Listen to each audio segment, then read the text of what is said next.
The Time Machine, an Invention by H.G. Wells. Chapter 1. Introduction. The time traveler, for so it will be convenient to speak of him, was expounding a recondite matter to us. His pale gray eyes shone and twinkled, and his usually pale face was flushed and animated. The fire burnt brightly, and the soft radiance of the incandescent lights in the lilies of silver caught the bubbles that flashed and passed in our glasses. Our chairs, being his patents, embraced and caressed us rather than submitted to be sat upon, and there was that luxurious after-dinner atmosphere when thought runs gracefully free of the trammels of precision, and he put it to us in this way, marking the points with a lean forefinger as we sat and lazily admired his earnestness over this new paradox, as we thought it, and his fecundity. You must follow me carefully. I shall have to controvert one or two ideas that are almost universally accepted. The geometry, for instance, they taught you at school is founded on a misconception. Is not that rather a large thing to expect us to begin upon? Said Philby, an argumentative person with red hair. I do not mean to ask you to accept anything without reasonable ground for it. You will soon admit as much as I need from you. You know, of course, that a mathematical line, a line of thickness nil, has no real existence.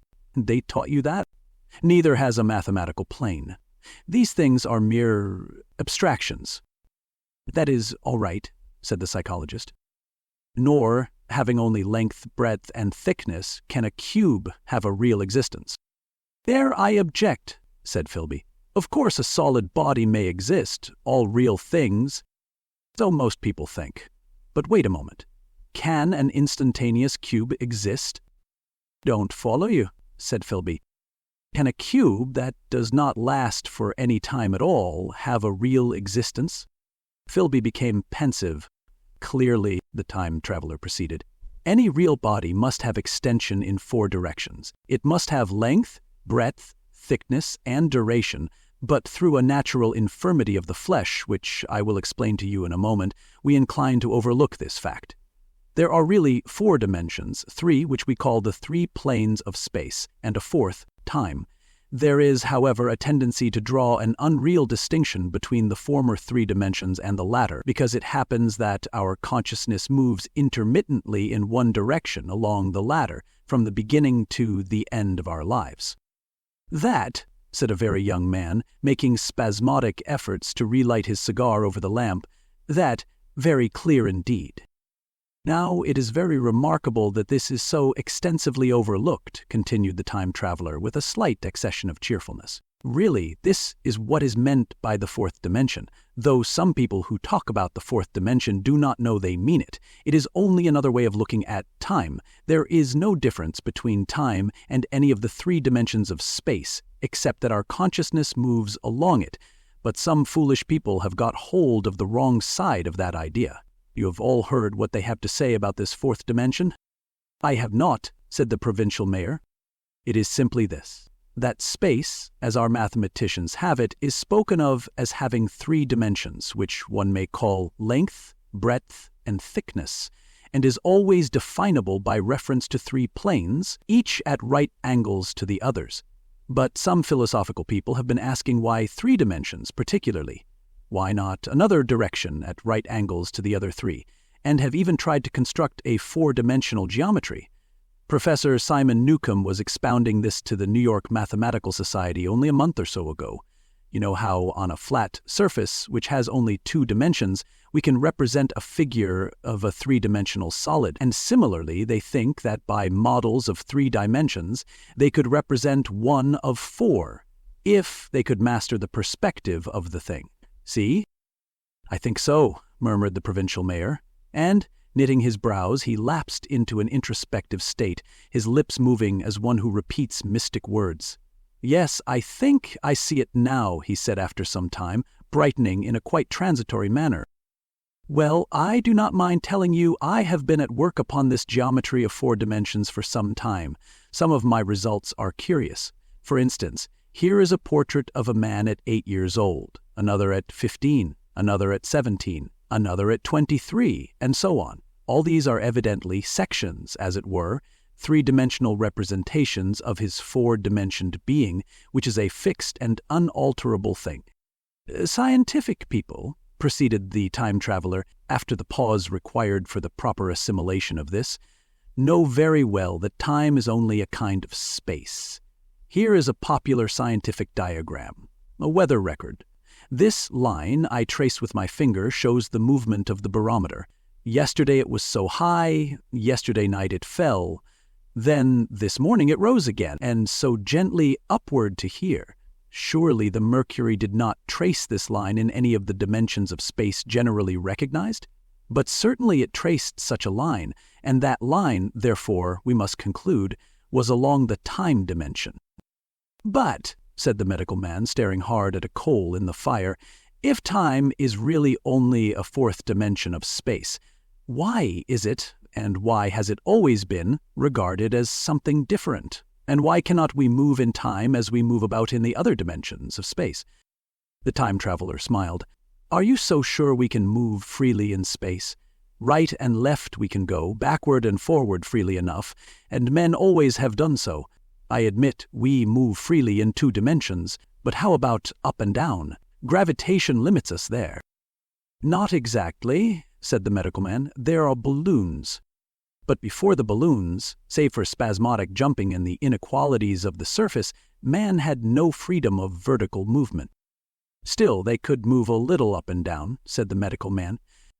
"Easier, far easier, down than up. And you cannot move at all in time. You cannot get away from the present moment." "My dear sir, that is just where you are wrong. That is just where the whole world has gone wrong. We are always getting away from the present moment. Our mental existences, which are immaterial and have no dimensions, are passing along the time dimension with a uniform velocity, from the cradle to the grave, just as we should travel down if we began our existence 50 miles above the Earth's surface." "But the great difficulty is this," interrupted the psychologist. "You can move about in all directions of space, but you cannot move about in time. That is the germ of my great discovery. But you are wrong to say that we cannot move about in time. For instance, if I am recalling an incident very vividly, I go back to the instant of its occurrence. I become absent-minded, as you say. I jump back for a moment. Of course, we have no means of staying back for any length of time, any more than a savage or an animal has of staying 6 feet above the ground. But a civilized man is better off than the savage in this respect. He can go up against gravitation in a balloon, and why should he not hope that ultimately he may be able to stop or accelerate his drift along the time dimension, or even turn about and travel the other way?" "Oh, this," began Philby, "is all—" "Why not?" said the time traveler. "It's against reason," said Philby. "What reason?" said the time traveler. "You can show black as white by argument," said Philby, "but you will never convince me." "Possibly not," said the time traveler, "but now you begin to see the object of my investigations into the geometry of 4 dimensions. Long ago I had a vague inkling of a machine." "To travel through time," exclaimed the very young man. "That shall travel indifferently in any direction of space and time, as the driver determines." Philby contented himself with laughter. "But I have experimental verification," said the time traveler.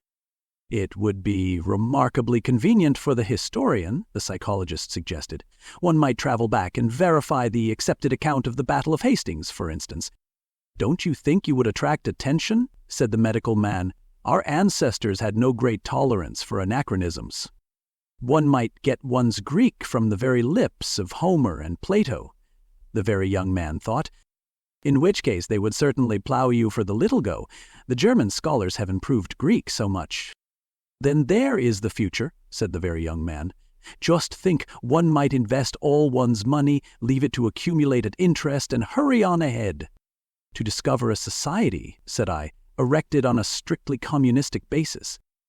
"Of all the wild, extravagant theories," began the psychologist. "Yes, so it seemed to me, and so I never talked of it until—" "Experimental verification," cried I. "You are going to verify that?" "The experiment," cried Philby, who was getting brain-weary. "Let's see your experiment anyhow," said the psychologist. though it's all humbug, you know." The time traveler smiled round at us. Then, still smiling faintly, and with his hands deep in his trousers pockets, he walked slowly out of the room, and we heard his slippers shuffling down the long passage to his laboratory. The psychologist looked at us. "I wonder what he's got." "Some sleight-of-hand trick or other," said the medical man, and Philby tried to tell us about a conjurer he had seen at Burslem, but before he had finished his preface, the time traveler came back, and Philby's anecdote collapsed. Chapter 2. The Machine.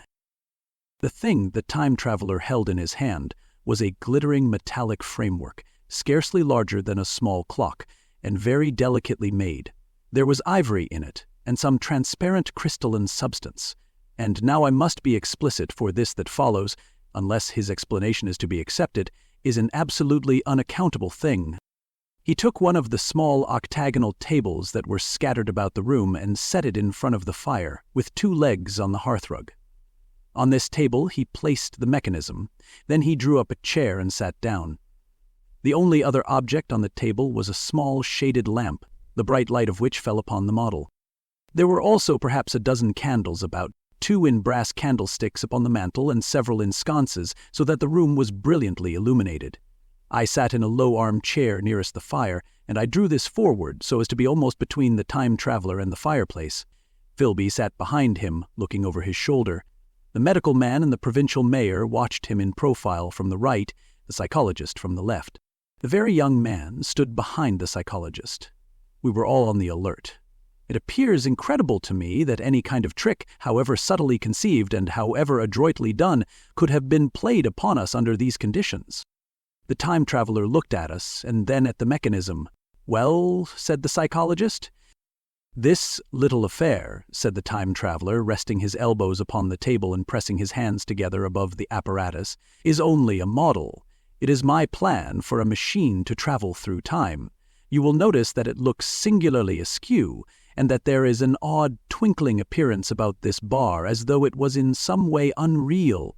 He pointed to the part with his finger. "Also, here is one little white lever, and here is another." The medical man got up out of his chair and peered into the thing. "It's beautifully made," he said. "It took 2 years to make," retorted the time traveler.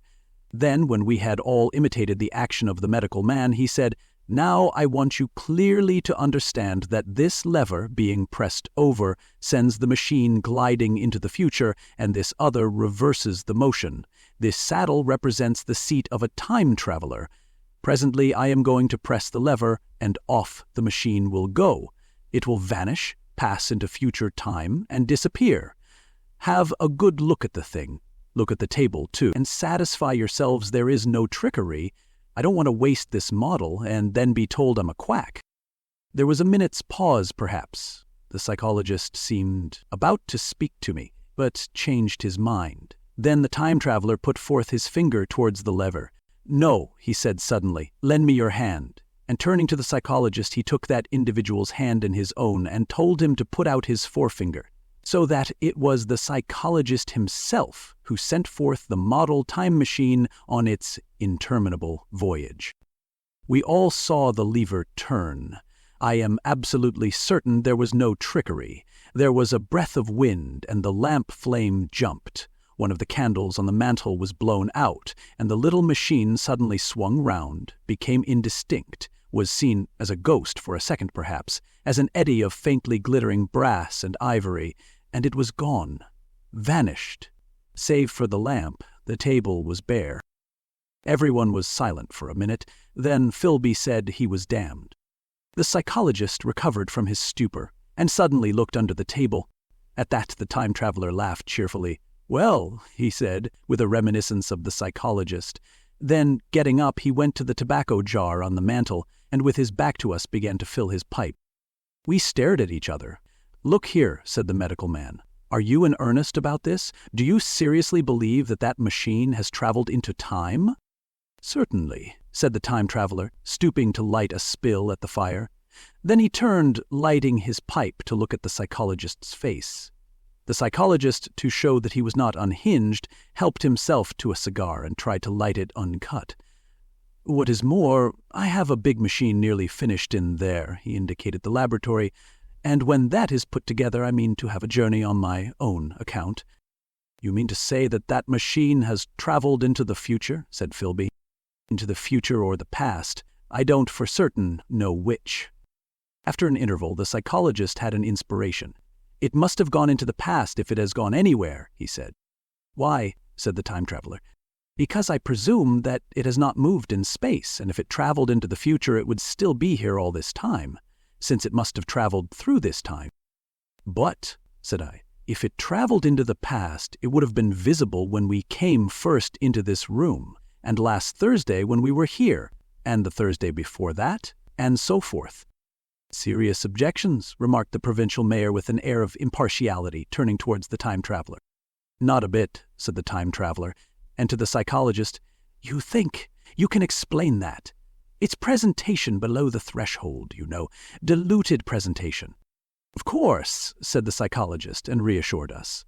"That's a simple point of psychology. I should have thought of it. It's plain enough and helps the paradox delightfully. We cannot see it, nor can we appreciate this machine any more than we can the spoke of a wheel spinning or a bullet flying through the air.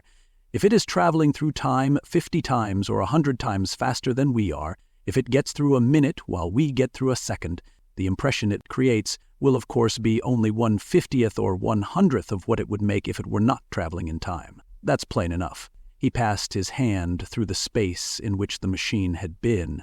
"You see," he said, laughing. We sat and stared at the vacant table for a minute or so. Then the time traveler asked us what we thought of it all. "It sounds plausible enough tonight," said the medical man, "but wait until tomorrow. Wait for the common sense of the morning." "Would you like to see the time machine itself?" asked the time traveler, and therewith, taking the lamp in his hand, he led the way down the long, drafty corridor to his laboratory. I remember vividly the flickering light, his queer, broad head in silhouette, the dance of the shadows, how we all followed him, puzzled but incredulous, and how there in the laboratory we beheld a larger edition of the little mechanism which we had seen vanish from before our eyes. Parts were of nickel, parts of ivory, parts had certainly been filed or sawn out of rock crystal.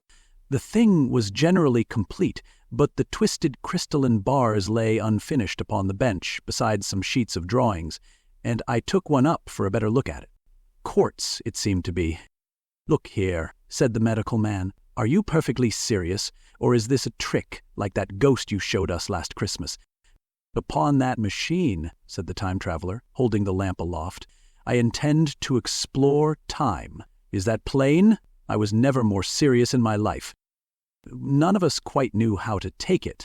I caught Philby's eye over the shoulder of the medical man, and he winked at me solemnly. Chapter 3. The Time Traveler Returns. I think that at that time none of us quite believed in the time machine. The fact is, the time traveler was one of those men who are too clever to be believed. You never felt that you saw all round him. You always suspected some subtle reserve, some ingenuity in ambush behind his lucid frankness.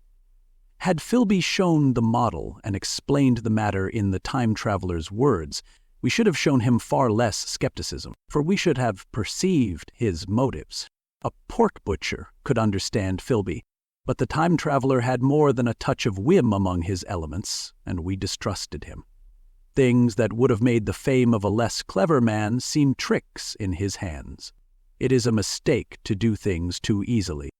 The serious people, who took him seriously, never felt quite sure of his deportment. They were somehow aware that trusting their reputations for judgment with him was like furnishing a nursery with eggshell china, so I don't think any of us said very much about time traveling in the interval between that Thursday and the next. Though its odd potentialities ran, no doubt, in most of our minds, its plausibility, that is, its practical incredibleness, the curious possibilities of anachronism and of utter confusion, it suggested. For my own part, I was particularly preoccupied with the trick of the model. That I remember discussing with the medical man whom I met on Friday at the Linnaean. He said he had seen a similar thing at Tübingen, and laid considerable stress on the blowing out of the candle, but how the trick was done he could not explain. The next Thursday, I went again to Richmond. I suppose I was one of the time traveler's most constant guests, and arriving late, found 4 or 5 men already assembled in his drawing room. The medical man was standing before the fire with a sheet of paper in one hand and his watch in the other. I looked round for the time traveler and, "It's 7:30 now," said the medical man. "I suppose we'd better have dinner." "Where's—" said I, naming our host. "You've just come? It's rather odd. He's unavoidably detained. He asks me in this note to lead off with dinner at 7 if he's not back. Says he'll explain when he comes." "It seems a pity to let the dinner spoil," said the editor of a well-known daily paper, and thereupon the doctor rang the bell. The psychologist was the only person besides the doctor and myself who had attended the previous dinner. The other men were blank, the editor aforementioned, a certain journalist, and another, a quiet, shy man with a beard, whom I didn't know, and who, as far as my observation went, never opened his mouth all the evening. There was some speculation at the dinner table about the time traveler's absence, and I suggested time traveling in a half-jocular spirit. The editor wanted that explained to him, and the psychologist volunteered a wooden account of the ingenious paradox and trick we had witnessed that day week. He was in the midst of his exposition when the door from the corridor opened slowly and without noise. I was facing the door and saw it first. "Hello," I said, "at last!" And the door opened wider, and the time traveler stood before us. I gave a cry of surprise. "Good heavens, man, what's the matter?" cried the medical man, who saw him next, and the whole tableful turned towards the door. He was in an amazing plight. His coat was dusty and dirty and smeared with green down the sleeves, his hair disordered and, as it seemed to me, grayer, either with dust and dirt or because its color had actually faded. His face was ghastly pale, his chin had a brown cut on it, a cut half-healed. His expression was haggard and drawn, as by intense suffering. For a moment he hesitated in the doorway as if he had been dazzled by the light. Then he came into the room. He walked with just such a limp as I have seen in footsore tramps. We stared at him in silence, expecting him to speak. He said not a word, but came painfully to the table and made a motion towards the wine.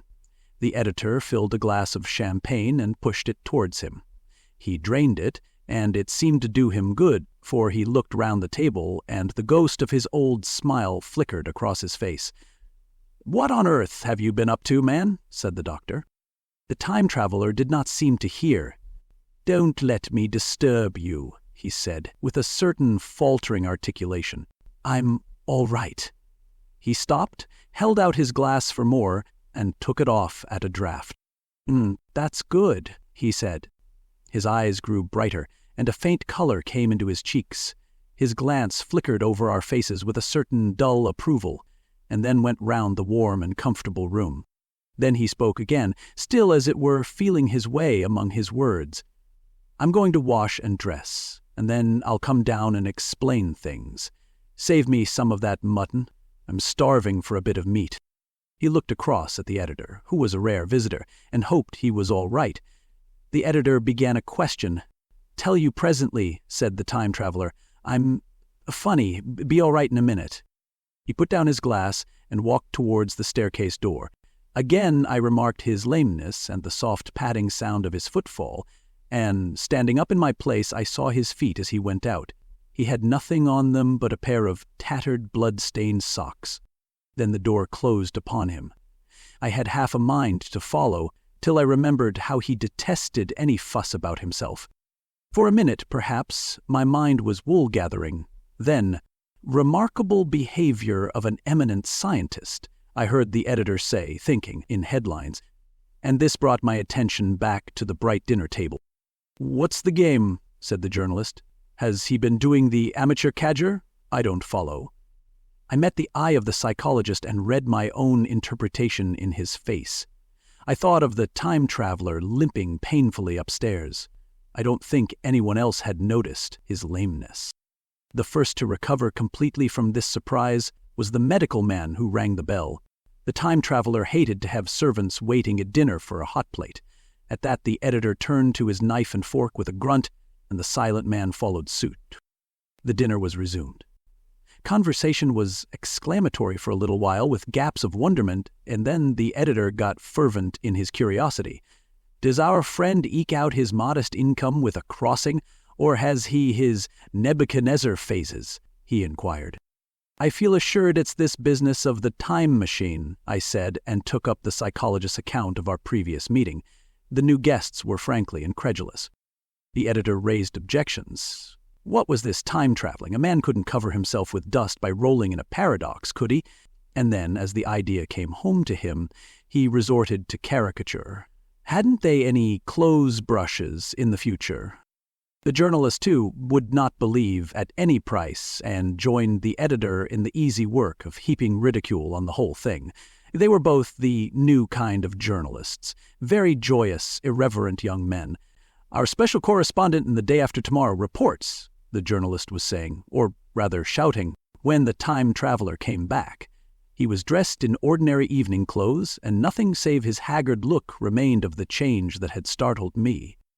"I say," said the editor hilariously, "these chaps here say you have been traveling into the middle of next week. Tell us all about little Rosebery, will you?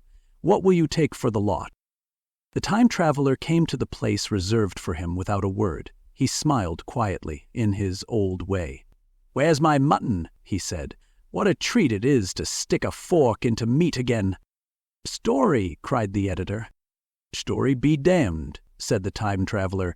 "I want something to eat. I won't say a word until I get some peptone into my arteries. Thanks. And the salt." "One word," said I. "Have you been time traveling?" "Yes," said the time traveler with his mouth full, nodding his head.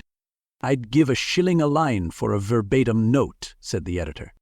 The time traveler pushed his glass towards the silent man and rang it with his fingernail, at which the silent man, who had been staring at his face, started convulsively and poured him wine. The rest of the dinner was uncomfortable. For my own part, sudden questions kept on rising to my lips, and I dare say it was the same with the others. The journalist tried to relieve the tension by telling anecdotes of Hetty Potter. The time traveler devoted his attention to his dinner and displayed the appetite of a tramp. The medical man smoked a cigarette and watched the time traveler through his eyelashes. The silent man seemed even more clumsy than usual and drank champagne with regularity and determination out of sheer nervousness. At last, the time traveler pushed his plate away and looked round us. "I suppose I must apologize," he said. "I was simply starving. I've had a most amazing time." He reached out his hand for a cigar and cut the end. "But come into the smoking room. It's too long a story to tell over greasy plates." And, ringing the bell in passing, he led the way into the adjoining room. "You have told blank and dash and chose about the machine?" he said to me, leaning back in his easy chair and naming the 3 new guests. "But the thing's a mere paradox," said the editor. "I can't argue tonight. I don't mind telling you the story, but I can't argue. I will," he went on, "tell you the story of what has happened to me if you like, but you must refrain from interruptions. I want to tell it badly. Most of it will sound like lying. So be it. It's true, every word of it, all the same.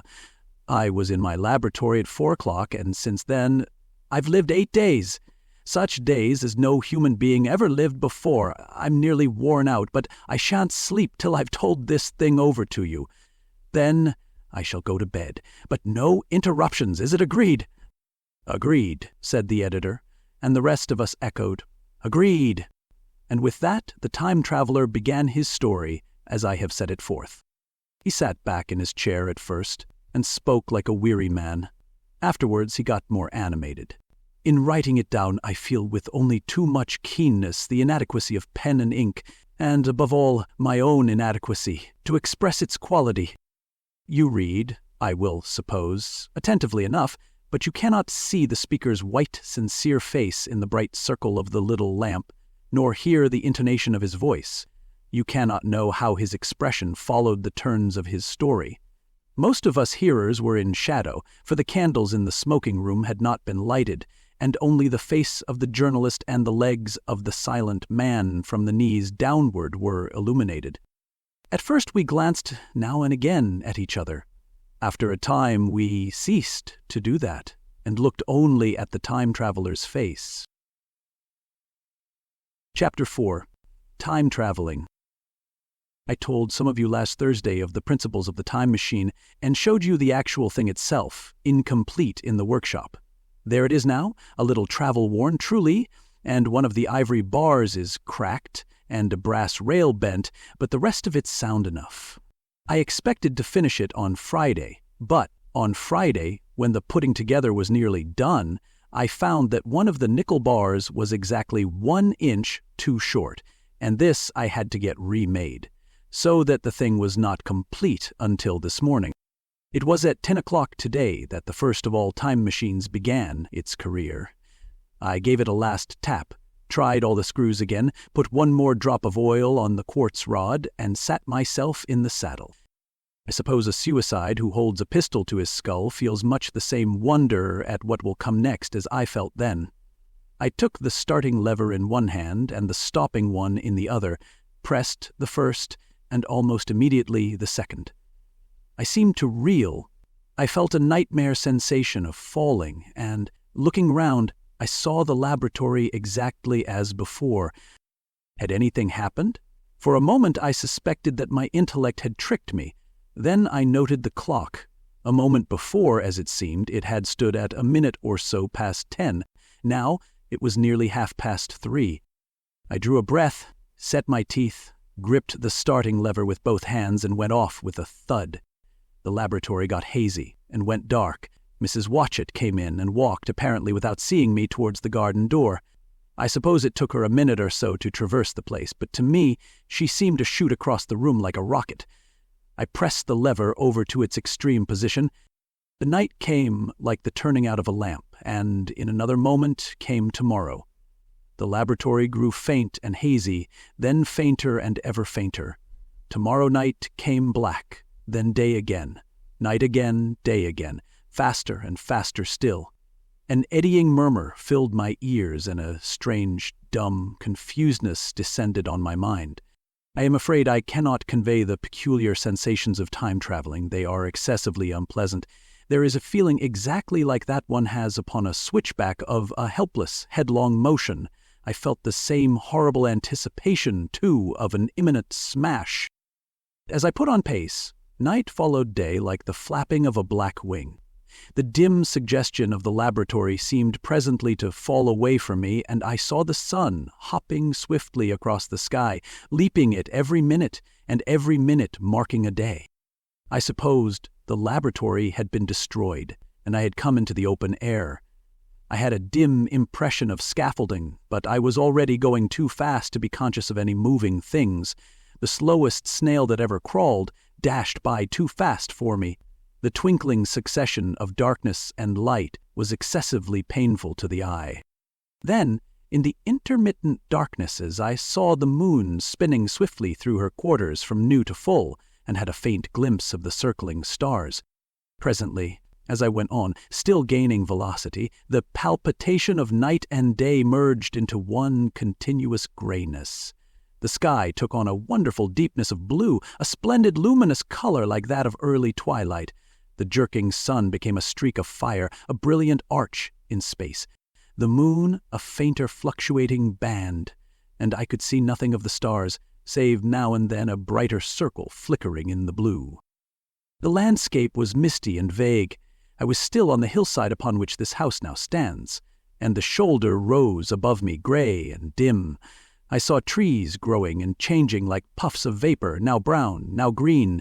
They grew, spread, shivered, and passed away. I saw huge buildings rise up faint and fair and pass like dreams.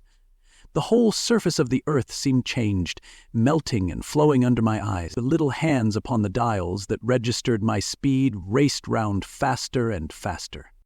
Presently I noted that the sunbelt swayed up and down from solstice to solstice in a minute or less, and that consequently my pace was over a year a minute, and minute by minute the white snow flashed across the world and vanished, and was followed by the bright, brief green of spring. The unpleasant sensations of the start were less poignant now. They merged at last into a kind of hysterical exhilaration. I remarked, indeed, a clumsy swaying of the machine for which I was unable to account, but my mind was too confused to attend to it, so with a kind of madness growing upon me, I flung myself into futurity. At first I scarce thought of stopping, scarce thought of anything but these new sensations, but presently a fresh series of impressions grew up in my mind, a certain curiosity, and therewith a certain dread, until at last they took complete possession of me. What strange developments of humanity, what wonderful advances upon our rudimentary civilization, I thought, might not appear when I came to look nearly into the dim, elusive world that raced and fluctuated before my eyes. I saw great and splendid architecture rising about me, more massive than any buildings of our own time, and yet, as it seemed, built of glimmer and mist.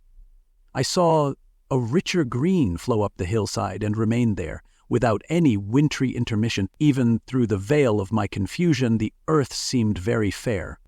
And so my mind came round to the business of stopping.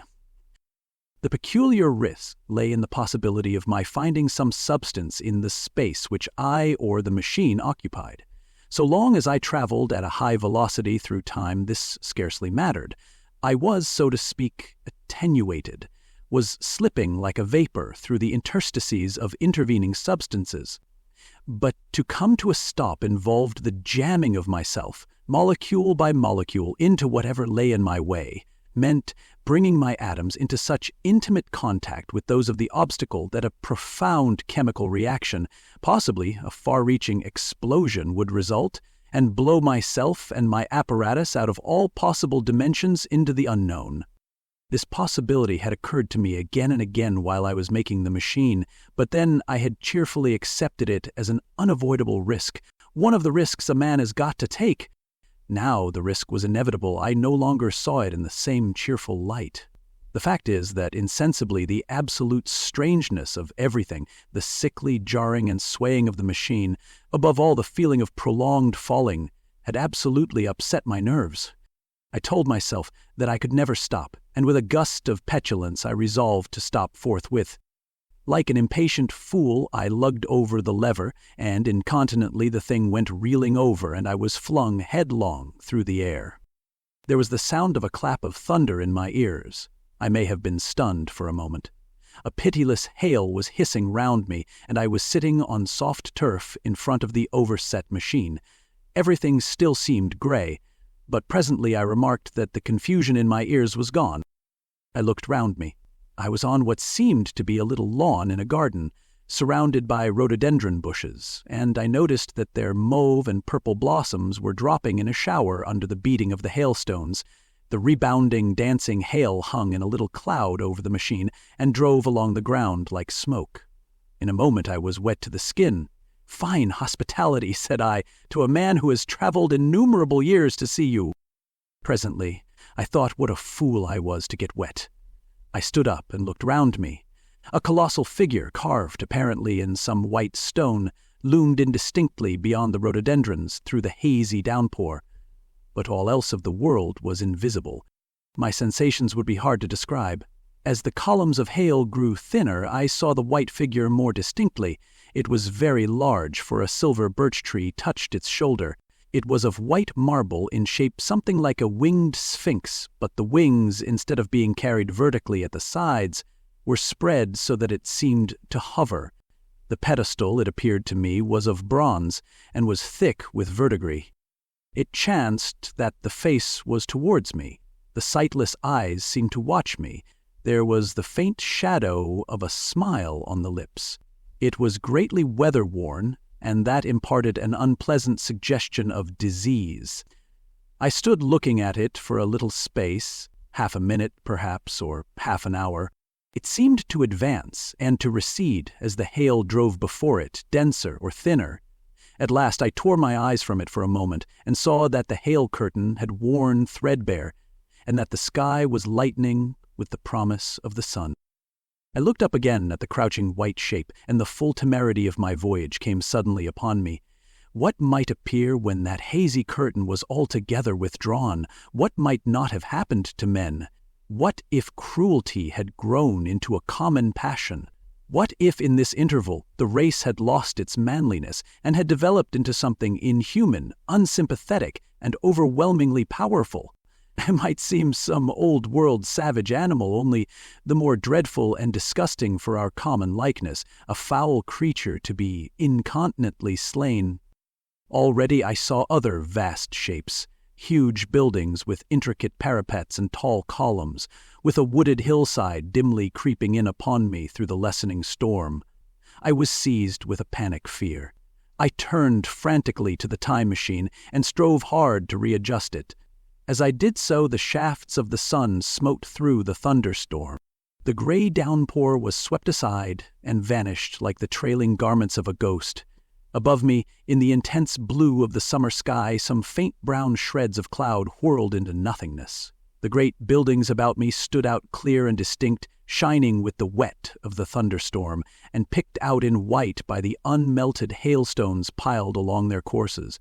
I felt naked in a strange world. I felt as perhaps a bird may feel in the clear air, knowing the hawk wings above and will swoop. My fear grew to frenzy. I took a breathing space, set my teeth, and again grappled fiercely, wrist and knee, with the machine. It gave under my desperate onset and turned over. It struck my chin violently. One hand on the saddle, the other on the lever, I stood, panting heavily in attitude to mount again, but with this recovery of a prompt retreat, my courage recovered. I looked more curiously and less fearfully at this world of the remote future. In a circular opening, high up in the wall of the nearer house, I saw a group of figures clad in rich, soft robes. They had seen me, and their faces were directed towards me. Then I heard voices approaching me. Coming through the bushes by the white Sphinx were the heads and shoulders of men, running. One of these emerged in a pathway leading straight to the little lawn upon which I stood with my machine. He was a slight creature, perhaps 4 feet high, clad in a purple tunic, girdled at the waist with a leather belt. Sandals, or buskins, I could not clearly distinguish which, were on his feet. His legs were bare to the knees, and his head was bare. Noticing that, I noticed for the first time how warm the air was. He struck me as being a very beautiful and graceful creature, but indescribably frail. His flushed face reminded me of the more beautiful kind of consumptive, that hectic beauty of which we used to hear so much. At the sight of him I suddenly regained confidence. I took my hands from the machine. Chapter 5. In the Golden Age. In another moment we were standing face to face, I and this fragile thing out of futurity. He came straight up to me and laughed into my eyes. The absence from his bearing of any sign of fear struck me at once. Then he turned to the 2 others who were following him and spoke to them in a strange and very sweet and liquid tongue. There were others coming, and presently a little group of perhaps 8 or 10 of these exquisite creatures were about me. One of them addressed me. It came into my head, oddly enough, that my voice was too harsh and deep for them, so I shook my head and, pointing to my ears, shook it again. He came a step forward, hesitated, and then touched my hand. Then I felt other soft little tentacles upon my back and shoulders. They wanted to make sure I was real. There was nothing in this at all alarming. Indeed, there was something in these pretty little people that inspired confidence, a graceful gentleness, a certain childlike ease. And besides, they looked so frail that I could fancy myself flinging the whole dozen of them about like ninepins. But I made a sudden motion to warn them when I saw their little pink hands feeling at the time machine. Happily, then, when it was not too late, I thought of a danger I had hitherto forgotten, and, reaching over the bars of the machine, I unscrewed the little levers that would set it in motion and put these in my pocket. Then I turned again to see what I could do in the way of communication. And then, looking more nearly into their features, I saw some further peculiarities in their Dresden china type of prettiness. Their hair, which was uniformly curly, came to a sharp end at the neck and cheek. There was not the faintest suggestion of it on the face, and their ears were singularly minute. The mouths were small, with bright red, rather thin lips, and the little chins ran to a point. The eyes were large and mild, and, this may seem egotism on my part, I fancied even that there was a certain lack, of the interest I might have expected in them. As they made no effort to communicate with me, but simply stood round me smiling and speaking in soft, cooing notes to each other, I began the conversation. I pointed to the time machine and to myself. Then, hesitating for a moment how to express time, I pointed to the sun. At once, a quaintly pretty little figure in checkered purple and white followed my gesture, and then astonished me by imitating the sound of thunder. For a moment, I was staggered, though the import of his gesture was plain enough. The question had come into my mind abruptly. Were these creatures fools? You may hardly understand how it took me. You see, I had always anticipated that the people of the year 802,000 odd would be incredibly in front of us in knowledge, art, everything. Then one of them suddenly asked me a question that showed him to be on the intellectual level of one of our 5-year-old children. Asked me, in fact, if I had come from the sun in a thunderstorm. It let loose the judgment I had suspended upon their clothes, their frail light limbs and fragile features. A flow of disappointment rushed across my mind. For a moment, I felt that I had built the time machine in vain. I nodded, pointed to the sun, and gave them such a vivid rendering of a thunderclap as startled them. They all withdrew a pace or so and bowed. Then came one laughing towards me, carrying a chain of beautiful flowers altogether new to me, and put it about my neck.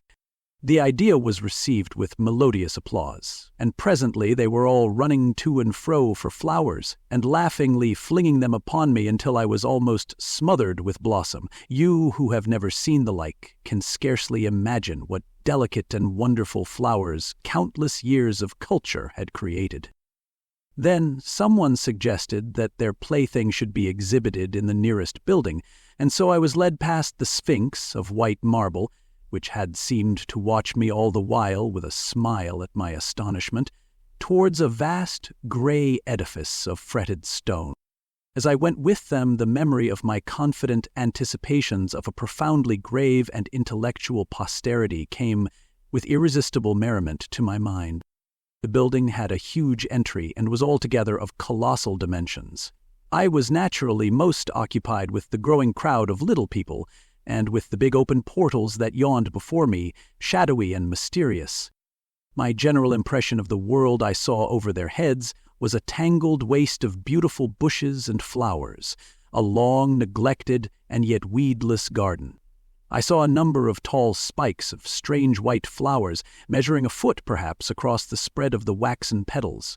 They grew scattered, as if wild, among the variegated shrubs, but, as I say, I did not examine them closely at this time.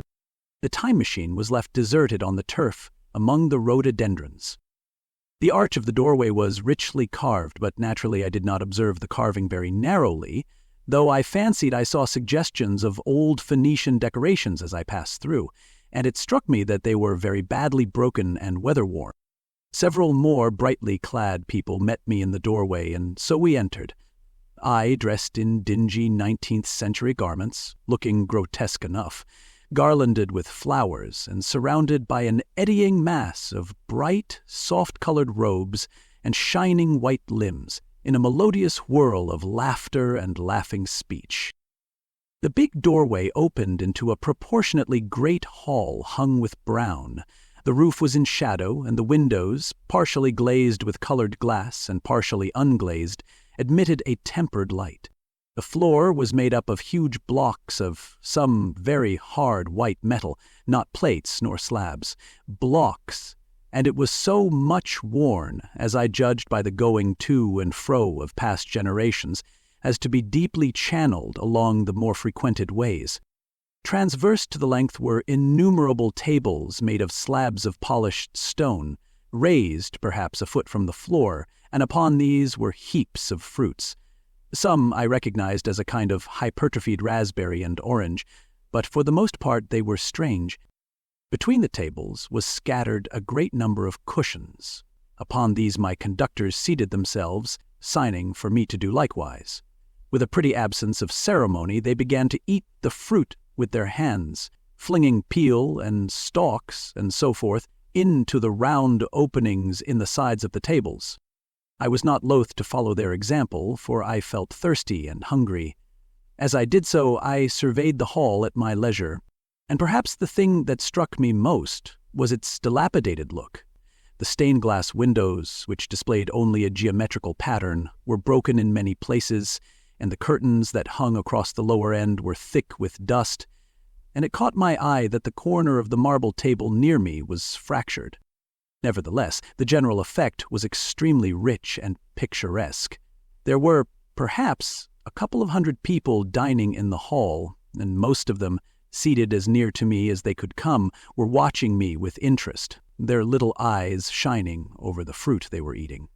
All were clad in the same soft and yet strong, silky material. Fruit, by the by, was all their diet. These people of the remote future were strict vegetarians, and while I was with them, in spite of some carnal cravings, I had to be frugivorous also.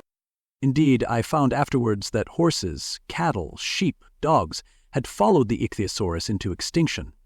But the fruits were very delightful. One in particular that seemed to be in season all the time I was there, a flowery thing in a three-sided husk, was especially good, and I made it my staple. At first I was puzzled by all these strange fruits, and by the strange flowers I saw, but later I began to perceive their import. However, I am telling you of my fruit dinner in the distant future now. So soon as my appetite was a little checked, I determined to make a resolute attempt to learn the speech of these new men of mine. Clearly, that was the next thing to do. The fruits seemed a convenient thing to begin upon, and holding one of these up, I began a series of interrogative sounds and gestures. I had some considerable difficulty in conveying my meaning. At first, my efforts met with a stare of surprise or inextinguishable laughter. But presently, a fair-haired little creature seemed to grasp my intention and repeated a name. They had to chatter and explain the business at great length to each other, and my first attempts to make the exquisite little sounds of their language caused an immense amount of genuine, if uncivil, amusement. However, I felt like a schoolmaster amidst children, and persisted, and presently I had a score of non-substantives at least at my command, and then I got to demonstrative pronouns, and even the verb to eat. But it was slow work, and the little people soon tired and wanted to get away from my interrogations, so I determined, rather of necessity, to let them give their lessons in little doses when they felt inclined. And very little doses I found they were before long, for I never met people more indolent or more easily fatigued. Chapter 6. The Sunset of Mankind. A queer thing I soon discovered about my little hosts, and that was their lack of interest. They would come to me with eager cries of astonishment, like children, but, like children, they would soon stop examining me and wander away after some other toy. The dinner and my conversational beginnings ended, I noted for the first time that almost all those who had surrounded me at first were gone. It is odd, too, how speedily I came to disregard these little people. I went out through the portal into the sunlit world again, as soon as my hunger was satisfied. I was continually meeting more of these men of the future, who would follow me a little distance, chatter and laugh about me, and, having smiled and gesticulated in a friendly way, leave me again to my own devices. The calm of evening was upon the world as I emerged from the great hall, and the scene was lit by the warm glow of the setting sun. At first things were very confusing. Everything was so entirely different from the world I had known, even the flowers. The big building I had left was situated on the slope of a broad river valley, but the Thames had shifted perhaps a mile from its present position. I resolved to mount to the summit of a crest, perhaps a mile and a half away, from which I could get a wider view of this our planet in the year 802,701 A.D. For that, I should explain, was the date the little dials of my machine recorded. As I walked, I was watching for every impression that could possibly help to explain the condition of ruinous splendor in which I found the world, for ruinous it was.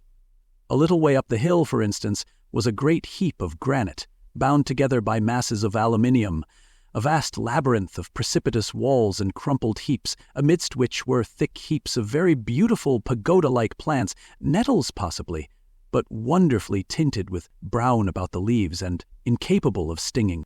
It was evidently the derelict remains of some vast structure, to what end built I could not determine.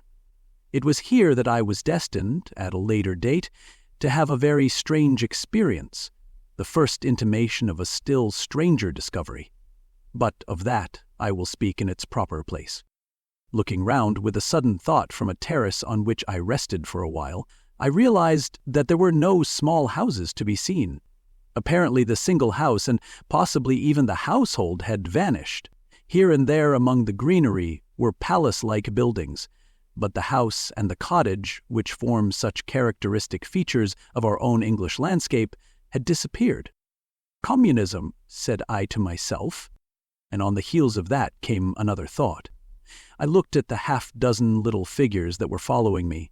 Then, in a flash, I perceived that all had the same form of costume, the same soft, hairless visage, and the same girlish rotundity of limb. It may seem strange, perhaps, that I had not noticed this before, but everything was so strange. Now I saw the fact plainly enough.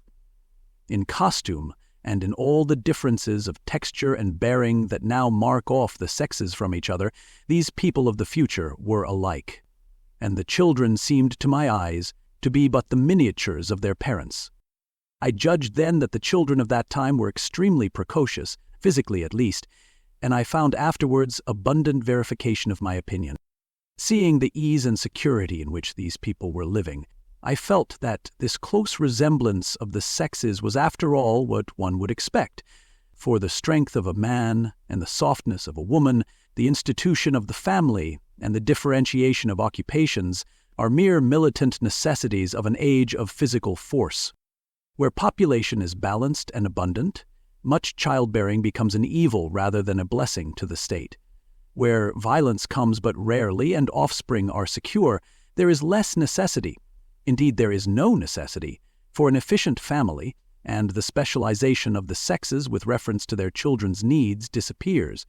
We see some beginnings of this even in our own time, and in this future age it was complete. This, I must remind you, was my speculation at the time. Later, I was to appreciate how far it fell short of the reality. While I was musing upon these things, my attention was attracted by a pretty little structure, like a well under a cupola. I thought in a transitory way of the oddness of wells still existing, and then resumed the thread of my speculations. There were no large buildings towards the top of the hill, and as my walking powers were evidently miraculous, I was presently left alone for the first time. With a strange sense of freedom and adventure, I pushed on up to the crest. There I found a seat of some yellow metal that I did not recognize, corroded in places with a kind of pinkish rust and half smothered in soft moss, the armrests cast and filed into the resemblance of griffins' heads. I sat down on it, and I surveyed the broad view of our old world under the sunset of that long day. It was as sweet and fair a view as I have ever seen. The sun had already gone below the horizon, and the west was flaming gold, touched with some horizontal bars of purple and crimson. Below was the valley of the Thames, in which the river lay like a band of burnished steel. I have already spoken of the great palaces dotted about among the variegated greenery, some in ruins and some still occupied. Here and there rose a white or silvery figure in the waste garden of the earth. Here and there came the sharp vertical line of some cupola or obelisk. There were no hedges, no signs of proprietary rights, no evidences of agriculture. The whole earth had become a garden. So, watching, I began to put my interpretation upon the things I had seen, and as it shaped itself to me that evening, my interpretation was something in this way. Afterwards, I found I had got only a half-truth, or only a glimpse of one facet of the truth. It seemed to me that I had happened upon humanity upon the wane. The ruddy sunset set me thinking of the sunset of mankind. For the first time I began to realize an odd consequence of the social effort in which we are at present engaged. And yet, come to think, it is a logical consequence enough. Strength is the outcome of need. Security sets a premium on feebleness. The work of ameliorating the conditions of life, the true civilizing process that makes life more and more secure, had gone steadily on to a climax. One triumph of a united humanity over nature had followed another. Things that are now mere dreams had become projects deliberately put in hand and carried forward. And the harvest was what I saw. After all, the sanitation and the agriculture of today are still in the rudimentary stage.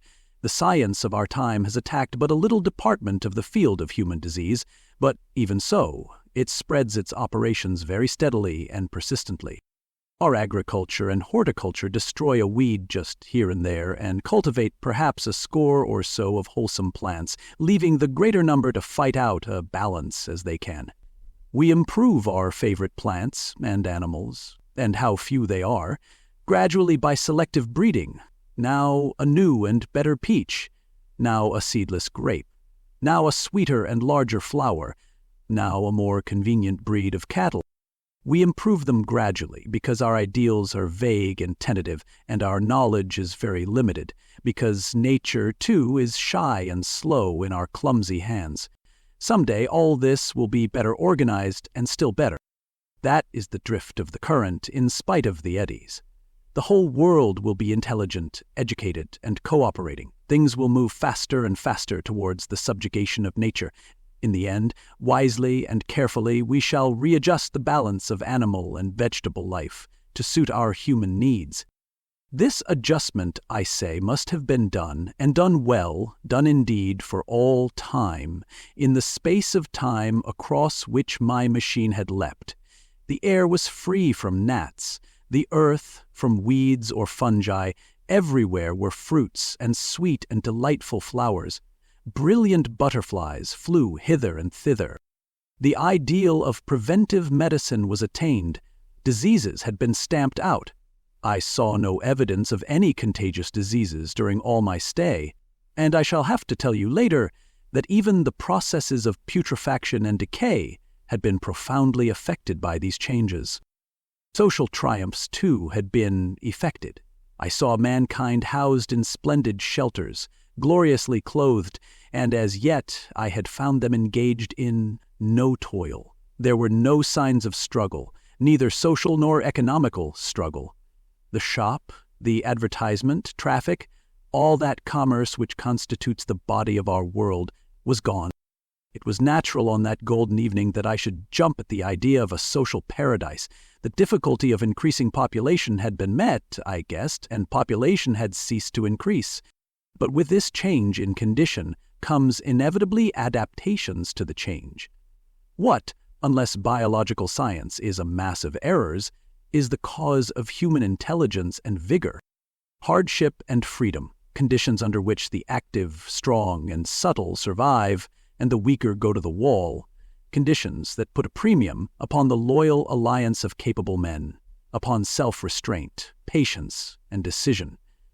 And the institution of the family and the emotions that arise therein, the fierce jealousy, the tenderness for offspring, parental self-devotion, all found their justification and support in the imminent dangers of the young.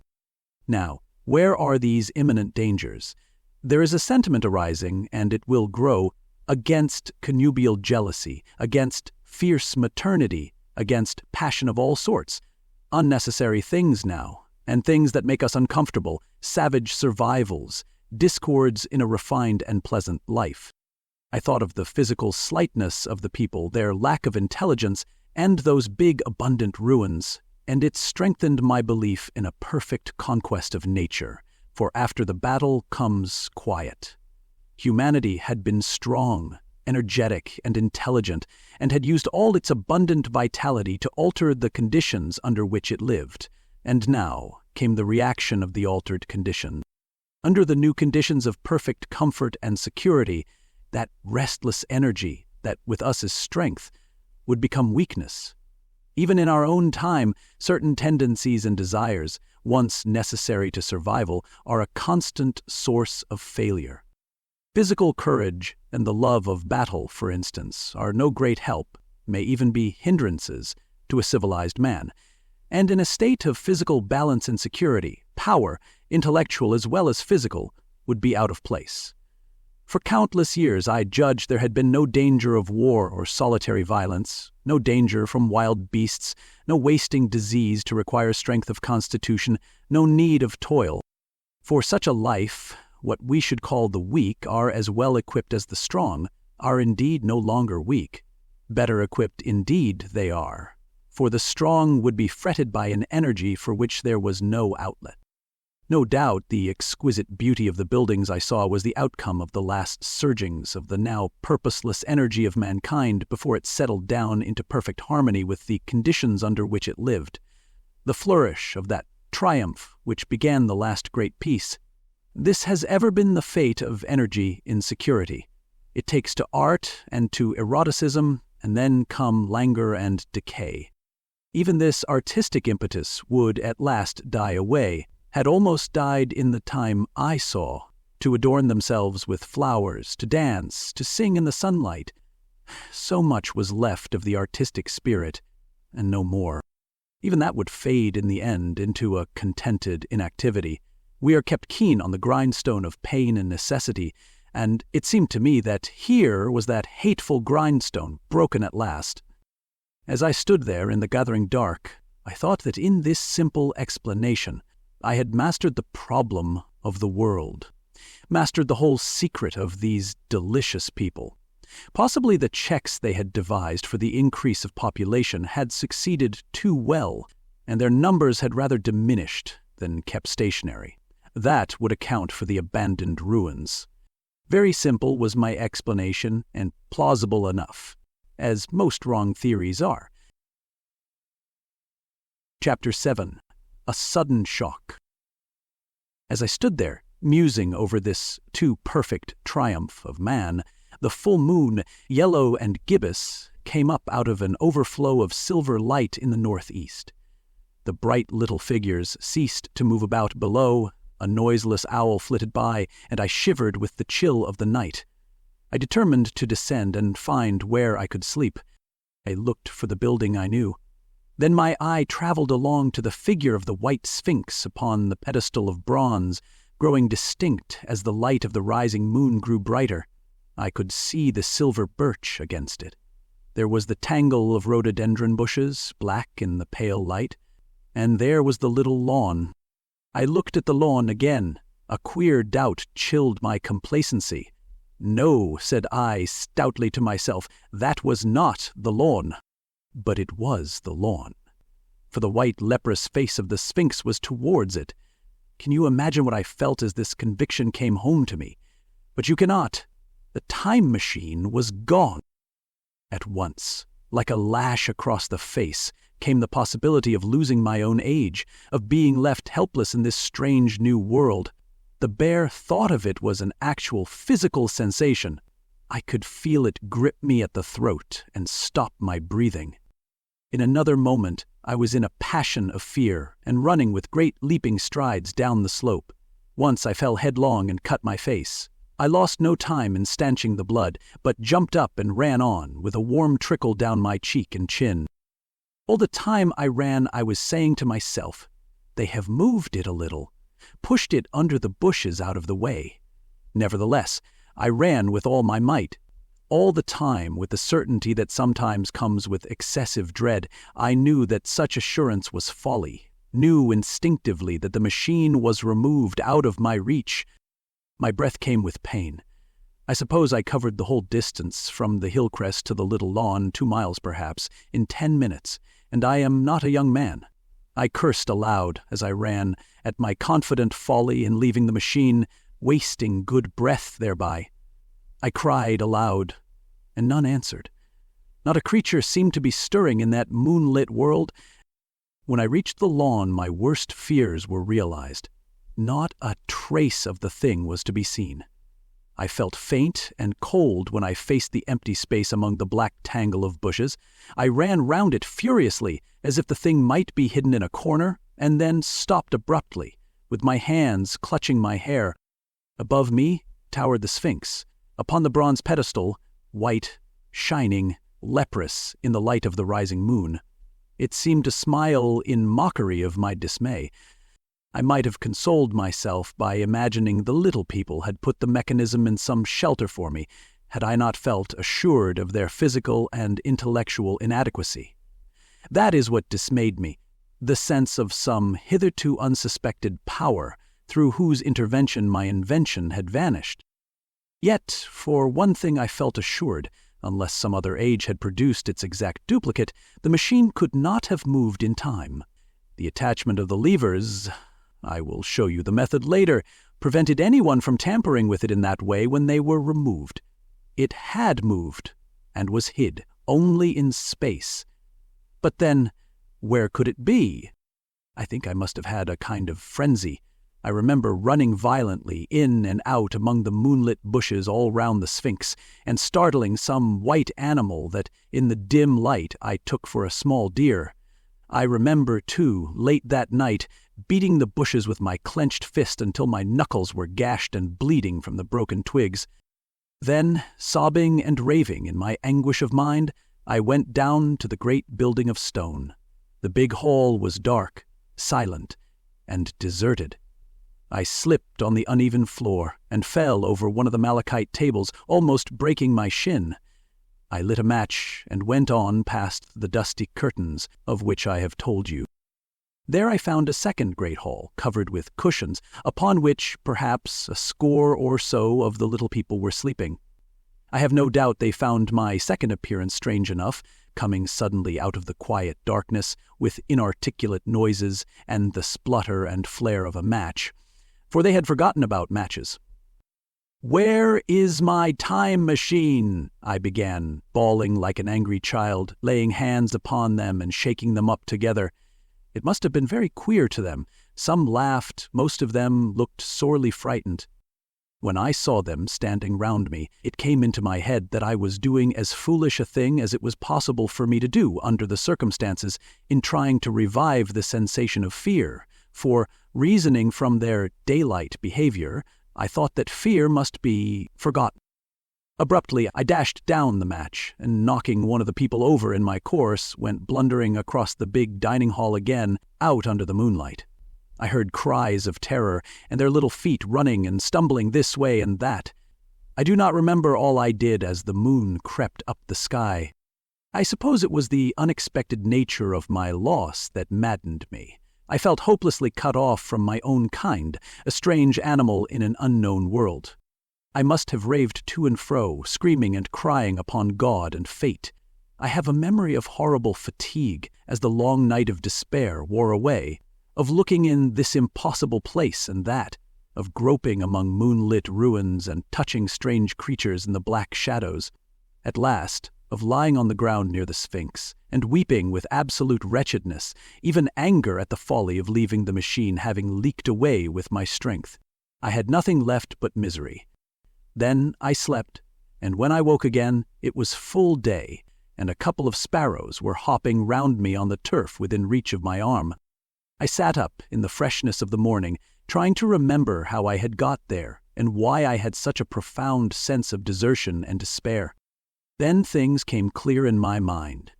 With the plain, reasonable daylight, I could look my circumstances fairly in the face. I saw the wild folly of my frenzy overnight, and I could reason with myself. "Suppose the worst," I said. "Suppose the machine altogether lost, perhaps destroyed. It behooves me to be calm and patient, to learn the way of the people, to get a clear idea of the method of my loss and the means of getting materials and tools, so that in the end, perhaps, I may make another. That would be my only hope. A poor hope, perhaps, but better than despair. And, after all, it was a beautiful and curious world.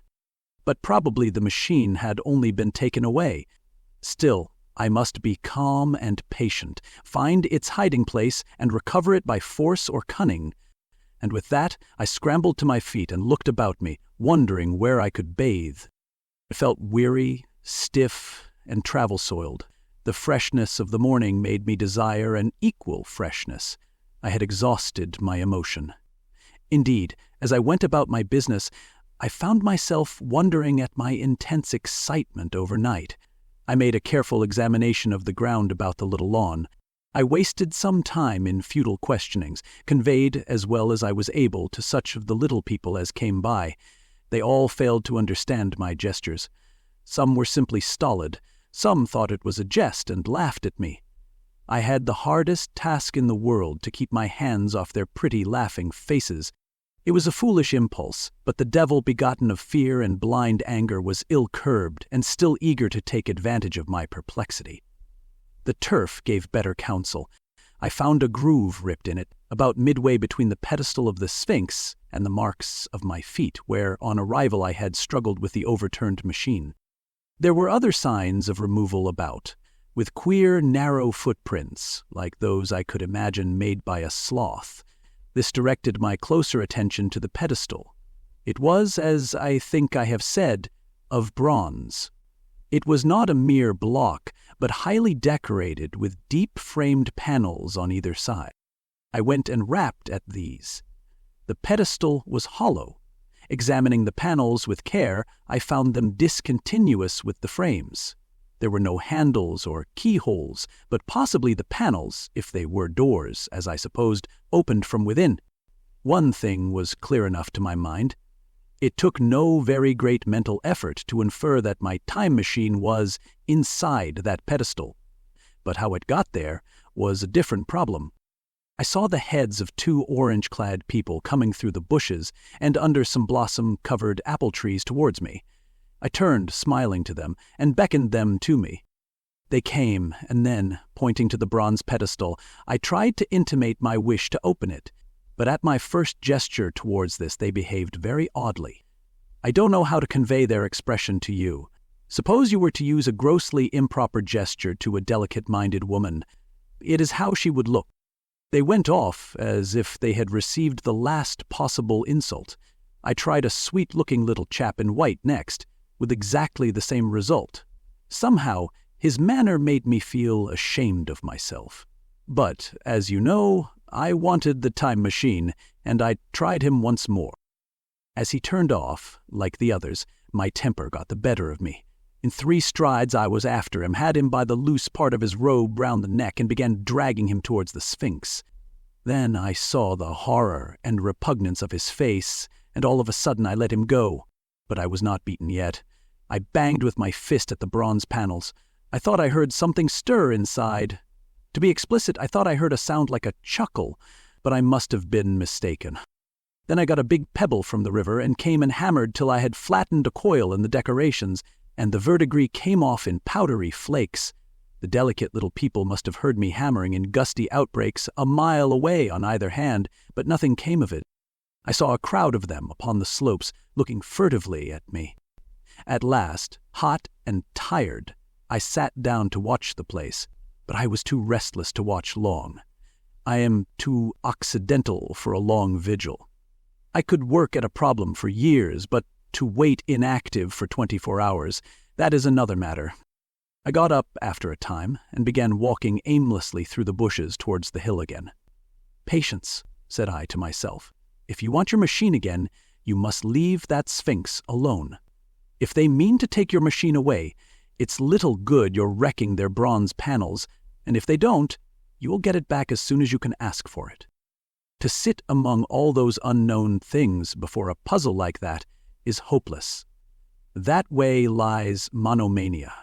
Face this world, learn its ways, watch it. Be careful of too hasty guesses at its meaning. In the end you will find clues to it all." And then suddenly the humor of the situation came into my mind. The thought of the years I had spent in study and toil to get into the future age, and now my passion of anxiety to get out of it. I had made myself the most complicated and the most hopeless trap that ever a man devised. Although it was at my own expense, I could not help myself. I laughed aloud. Going through the big palace, it seemed to me that the little people avoided me. It may have been my fancy, or it may have had something to do with my hammering at the gates of bronze. Yet I felt tolerably sure of the avoidance. I was careful, however, to show no concern and to abstain from any pursuit of them, and in the course of a day or two things got back to the old footing. I made what progress I could in the language, and in addition I pushed my explorations here and there. Either I missed some subtle point, or their language was excessively simple, almost exclusively composed of concrete substantives and verbs. There seemed to be few, if any, abstract terms, or little use of figurative language. Their sentences were usually simple and of 2 words, and I failed to convey or understand any but the simplest propositions. I determined to put the thought of my time machine and the mystery of the bronze doors under the Sphinx as much as possible in a corner of memory until my growing knowledge would lead me back to them in a natural way. Yet a certain feeling, you may understand, tethered me in a circle of a few miles round the point of my arrival. Chapter 8. Explanation. So far as I could see, all the world displayed the same exuberant richness as the Thames Valley. From every hill I climbed, I saw the same abundance of splendid buildings, endlessly varied in material and style, the same clustering thickets of evergreens, the same blossom-laden trees and tree ferns. Here and there, water shone like silver, and beyond the land rose into blue, undulating hills, and so faded into the serenity of the sky. A peculiar feature, which presently attracted my attention, was the presence of certain circular wells, several, as it seemed to me, of a very great depth. One lay by the path up the hill which I had followed during my first walk. Like the others, it was rimmed with bronze, curiously wrought, and protected by a little cupola from the rain. Sitting by the side of these wells and peering down into the shafted darkness, I could see no gleam of water, nor could I start any reflection with a lighted match. But in all of them I heard a certain sound, a thud, thud, thud, like the beating of some big engine, and I discovered from the flaring of my matches that a steady current of air set down the shafts. Further, I threw a scrap of paper into the throat of one, and, instead of fluttering slowly down, it was at once sucked swiftly out of sight. After a time, too, I came to connect these wells with tall towers standing here and there upon the slopes, for above them there was often just such a flicker in the air as one sees on a hot day above a sun-scorched beach. Putting things together, I reached a strong suggestion of an extensive system of subterranean ventilation, whose true import it was difficult to imagine. I was at first inclined to associate it with the sanitary apparatus of these people. It was an obvious conclusion, but it was absolutely wrong. And here I must admit that I learnt very little of drains and bells and modes of conveyance and the like conveniences during my time in this real future. In some of these visions of utopias and coming times which I have read, there is a vast amount of detail about building and social arrangements and so forth. But while such details are easy enough to obtain when the whole world is contained in one's imagination, they are altogether inaccessible to a real traveler amid such realities as I found here. Conceive the tale of London which a Negro, fresh from Central Africa, would take back to his tribe. What would he know of railway companies, of social movements, of telephone and telegraph wires, of the parcels delivery company, and postal orders and the like? I was sensible of much which was unseen, and which contributed to my comfort. But save for a general impression of automatic organization, I fear I can convey very little of the difference to your mind. In the matter of sepulture, for instance, I could see no signs of crematoria, nor anything suggestive of tombs, but it occurred to me that possibly there might be cemeteries or crematoria somewhere beyond the range of my explorings. This, again, was a question I deliberately put to myself, and my curiosity was at first entirely defeated upon the point. The thing puzzled me, and I was led to make a further remark, which puzzled me still more, that, aged and infirm, among this people, there were none. I must confess that my satisfaction with my first theories of an automatic civilization and a decadent humanity did not long endure. Yet I could think of no other. Let me put my difficulties. The several big palaces I had explored were mere living places, great dining halls and sleeping apartments. I could find no machinery, no appliances of any kind. Yet these people were clothed in pleasant fabrics that must at times need renewal, and their sandals, though undecorated, were fairly complex specimens of metalwork. Somehow such things must be made, and the little people displayed no vestige of a creative tendency. There were no shops, no workshops, no sign of importations among them. They spent all their time in playing gently, in bathing in the river, in making love in a half-playful fashion, in eating fruit and sleeping. I could not see how things were kept going.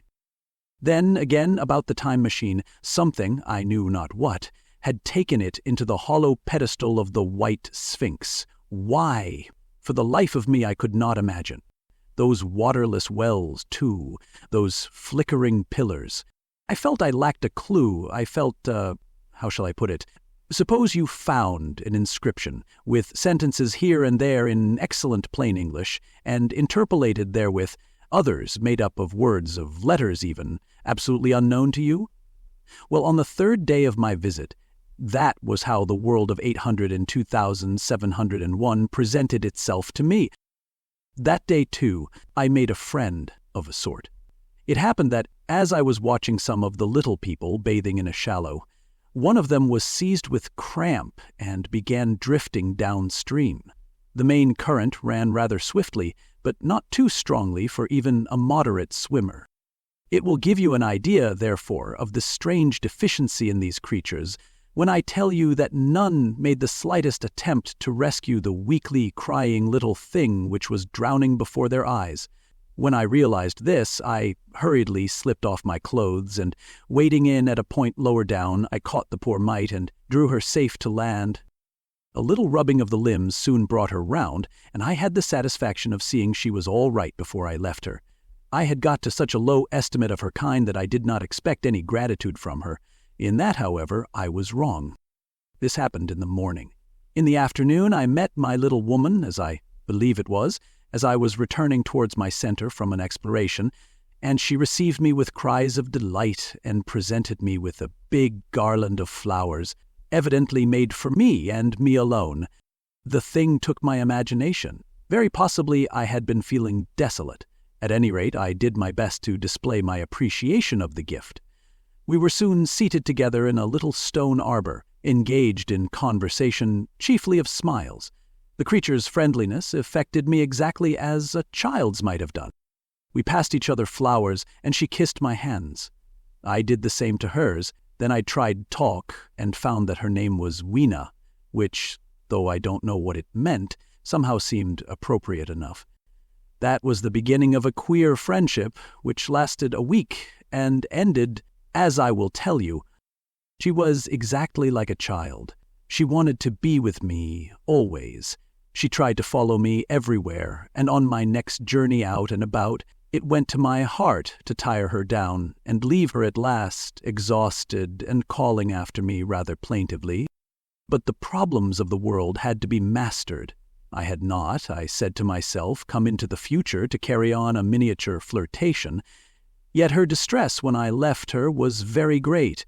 Her expostulations at the parting were sometimes frantic, and I think, altogether, I had as much trouble as comfort from her devotion. Nevertheless, she was, somehow, a very great comfort. I thought it was mere childish affection that made her cling to me. Until it was too late, I did not clearly know what I had inflicted upon her when I left her, nor until it was too late did I clearly understand what she was to me. For by merely seeming fond of me, and showing in her weak, futile way that she cared for me, the little doll of a creature presently gave my return to the neighborhood of the white Sphinx almost the feeling of coming home, and I would watch for her tiny figure of white and gold so soon as I came over the hill. It was from her, too, that I learnt that fear had not yet left the world. She was fearless enough in the daylight, and she had the oddest confidence in me. For once, in a foolish moment, I made threatening grimaces at her, and she simply laughed at them. But she dreaded the dark, dreaded shadows, dreaded black things. Darkness to her was the one thing dreadful. It was a singularly passionate emotion, and it set me thinking and observing. I discovered then, among other things, that these little people gathered into the great houses after dark and slept in droves. To enter upon them without a light was to put them into a tumult of apprehension. I never found one out of doors, or one sleeping alone within doors after dark. Yet I was still such a blockhead that I missed the lesson of that fear, and in spite of Weena's distress, I insisted upon sleeping away from these slumbering multitudes. It troubled her greatly, but in the end her odd affection for me triumphed, and for 5 of the nights of our acquaintance, including the last night of all, she slept with her head pillowed on my arm. But my story slips away from me as I speak of her. It must have been the night before her rescue that I was awakened about dawn. I had been restless, dreaming most disagreeably that I was drowned, and that sea anemones were feeling over my face with their soft palps. I woke with a start, and with an odd fancy that some grayish animal had just rushed out of the chamber. I tried to get to sleep again, but I felt restless and uncomfortable. It was that dim gray hour when things are just creeping out of darkness, when everything is colorless and clear-cut and yet unreal. I got up and went down into the great hall and so out upon the flagstones in front of the palace. I thought I would make a virtue of necessity and see the sunrise. The moon was setting, and the dying moonlight and the first pallor of dawn were mingled in a ghastly half-light. The bushes were inky black, the ground a somber gray, the sky colorless and cheerless, and up the hill I thought I could see ghosts. Several times, as I scanned the slope, I saw white figures. Twice I fancied I saw a solitary, white, ape-like creature running rather quickly up the hill, and once, near the ruins, I saw a leash of them carrying some dark body. They moved hastily. I did not see what became of them. It seemed that they vanished among the bushes. The dawn was still indistinct, you must understand. I was feeling that chill, uncertain, early morning feeling you may have known. I doubted my eyes. As the eastern sky grew brighter, and the light of the day came on and its vivid coloring returned upon the world once more, I scanned the view keenly, but I saw no vestige of my white figures. They were mere creatures of the half-light. They must have been ghosts, I said. I wonder whence they dated. For a queer notion of Grant Allen's came into my head, and amused me. If each generation die and leave ghosts, he argued, the world at last will get overcrowded with them. On that theory, they would have grown innumerable some 800,000 years hence, and it was no great wonder to see 4 at once. But the jest was unsatisfying, and I was thinking of these figures all the morning until Weena's rescue drove them out of my head. I associated them in some indefinite way with the white animal I had startled in my first passionate search for the time machine. But Weena was a pleasant substitute.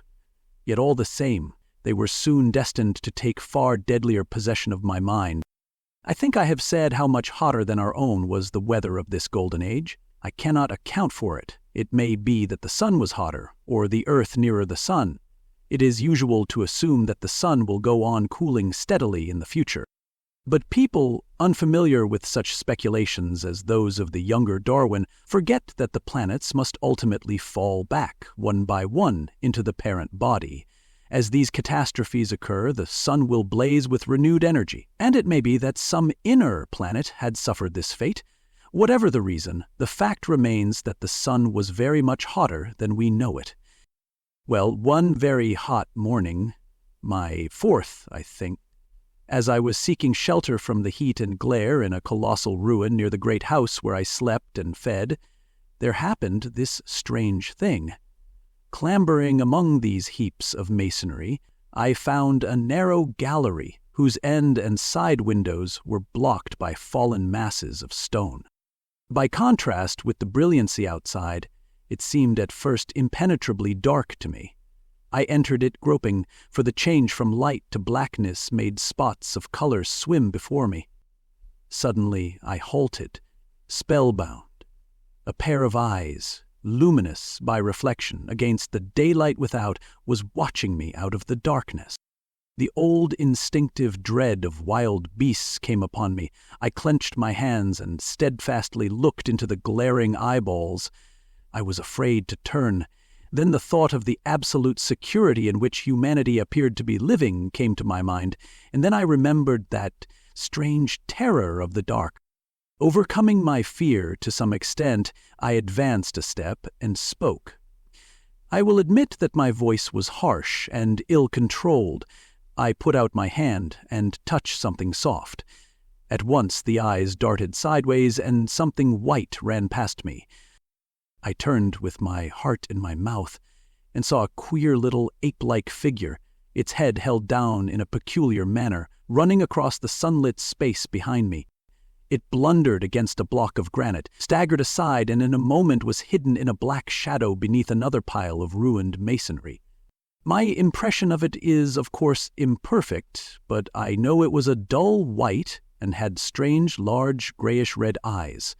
Also that there was flaxen hair on its head and down its back. But, as I say, it went too fast for me to see distinctly. I cannot even say whether it ran on all fours, or only with its forearms held very low. After an instant's pause, I followed it into the second heap of ruins. I could not find it at first, but after a time in the profound obscurity, I came upon one of those round, well-like openings of which I have told you, half closed by a fallen pillar. A sudden thought came to me. Could this thing have vanished down the shaft? I lit a match, and, looking down, I saw a small, white, moving creature with large, bright eyes which regarded me steadfastly as it retreated. It made me shudder. It was so like a human spider. It was clambering down the wall, and now I saw, for the first time, a number of metal foot and hand rests forming a kind of ladder down the shaft. Then the light burned my fingers and fell out of my hand, going out as it dropped, and when I had lit another, the little monster had disappeared. I do not know how long I sat peering down that well. It was not for some time that I could succeed in persuading myself that the thing I had seen was human, but gradually the truth dawned on me, that man had not remained one species, but had differentiated into two distinct animals, that my graceful children of the upper world were not the sole descendants of our generation, but that this bleached, obscene, nocturnal thing, which had flashed before me, was also heir to all the ages. I thought of the flickering pillars and of my theory of an underground ventilation. I began to suspect their true import. And what, I wondered, was this lemur doing in my scheme of a perfectly balanced organization? How was it related to the indolent serenity of the beautiful overworlders? And what was hidden down there, at the foot of that shaft? I sat upon the edge of the well, telling myself that, at any rate, there was nothing to fear, and that there I must descend for the solution of my difficulties. And withal, I was absolutely afraid to go. As I hesitated, two of the beautiful upper-world people came running in their amorous sport across the daylight in the shadow. The male pursued the female, flinging flowers at her as he ran. They seemed distressed to find me, my arm against the overturned pillar, peering down the well. Apparently it was considered bad form to remark these apertures, for when I pointed to this one and tried to frame a question about it in their tongue, they were still more visibly distressed and turned away. But they were interested by my matches, and I struck some to amuse them. I tried them again about the well, and again I failed. So presently I left them, meaning to go back to Weena and see what I could get from her. But my mind was already in revolution. My guesses and impressions were slipping and sliding to a new adjustment. I had now a clue to the import of these wells, to the ventilating towers, to the mystery of the ghosts. To say nothing of a hint at the meaning of the bronze gates and the fate of the time machine, and very vaguely there came a suggestion towards the solution of the economic problem that had puzzled me. Here was the new view. Plainly, this second species of man was subterranean. There were three circumstances in particular which made me think that its rare emergence above ground was the outcome of a long-continued underground habit. In the first place, there was the bleached look common in most animals that live largely in the dark, the white fish of the Kentucky caves, for instance. Then, those large eyes with that capacity for reflecting light are common features of nocturnal things, witness the owl and the cat. and last of all that evident confusion in the sunshine, that hasty yet fumbling awkward flight towards dark shadow, and that peculiar carriage of the head while in the light, all reinforced the theory of an extreme sensitiveness of the retina. Beneath my feet, then, the earth must be tunneled enormously, and these tunnelings were the habitat of the new race. The presence of ventilating shafts and wells along the hill slopes, everywhere in fact except along the river valley, showed how universal were its ramifications. What so natural, then, as to assume that it was in this artificial underworld that such work as was necessary to the comfort of the daylight race was done? The notion was so plausible that I at once accepted it, and went on to assume the how of this splitting of the human species. I dare say you will anticipate the shape of my theory, though, for myself, I very soon felt that it fell far short of the truth. At first, proceeding from the problems of our own age, it seemed clear as daylight to me that the gradual widening of the present, merely temporary and social difference between the capitalist and the laborer was the key to the whole position. No doubt it will seem grotesque enough to you, and wildly incredible, and yet even now there are existing circumstances to point that way. There is a tendency to utilize underground space for the less ornamental purposes of civilization. There is the Metropolitan Railway in London, for instance. There are new electric railways, there are subways, there are underground workrooms and restaurants, and they increase and multiply. Evidently, I thought this tendency had increased till industry had gradually lost its birthright in the sky. I mean that it had gone deeper and deeper into larger and ever larger underground factories, spending a still increasing amount of its time therein, till, in the end, even now does not an East End worker live in such artificial conditions as practically to be cut off from the natural surface of the earth? Again, the exclusive tendency of richer people, due no doubt to the increasing refinement of their education and the widening gulf between them and the rude violence of the poor, is already leading to the closing, in their interest, of considerable portions of the surface of the land. About London, for instance, perhaps half the prettier country is shut in against intrusion. And this same widening gulf, which is due to the length and expense of the higher educational process and the increased facilities for and temptations towards refined habits on the part of the rich, will make that exchange between class and class, that promotion by intermarriage, which at present retards the splitting of our species along lines of social stratification, less and less frequent. So, in the end, above ground, you must have the haves, pursuing pleasure and comfort and beauty, and below ground, the have-nots, the workers, getting continually adapted to the conditions of their labor. Once they were there, they would no doubt have to pay rent, and not a little of it for the ventilation of their caverns, and if they refused, they would starve or be suffocated for arrears. Such of them as were so constituted as to be miserable and rebellious would die, and, in the end, the balance being permanent, the survivors would become as well adapted to the conditions of underground life and as happy in their way as the overworld people were to theirs. As it seemed to me, the refined beauty and the etiolated pallor followed naturally enough. The great triumph of humanity I had dreamed of took a different shape in my mind. It had been no such triumph of moral education and general cooperation as I had imagined. Instead, I saw a real aristocracy, armed with a perfected science and working to a logical conclusion the industrial system of today.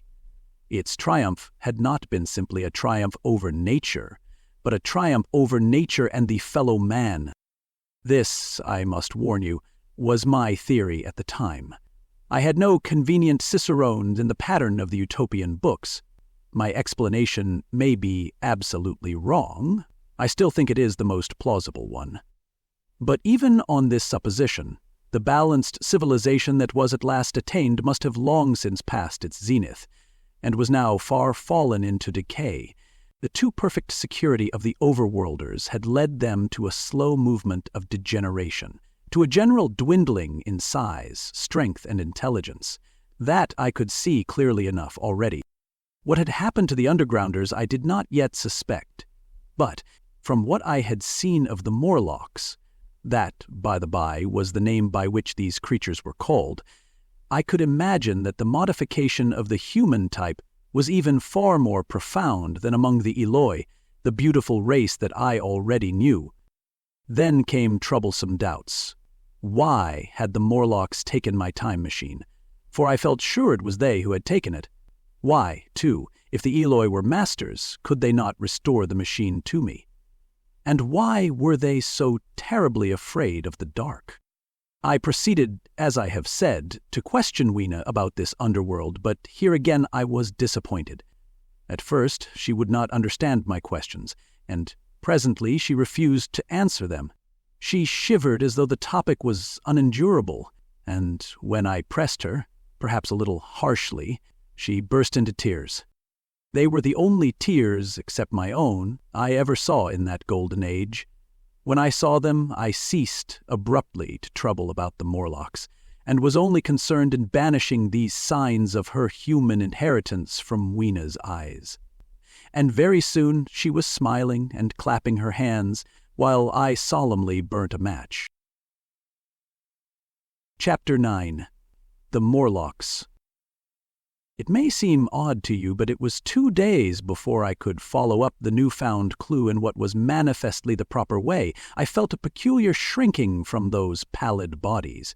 They were just the half-bleached color of the worms and things one sees preserved in spirit in a zoological museum, and they were filthily cold to the touch. Probably my shrinking was largely due to the sympathetic influence of the Eloi, whose disgust of the Morlocks I now began to appreciate.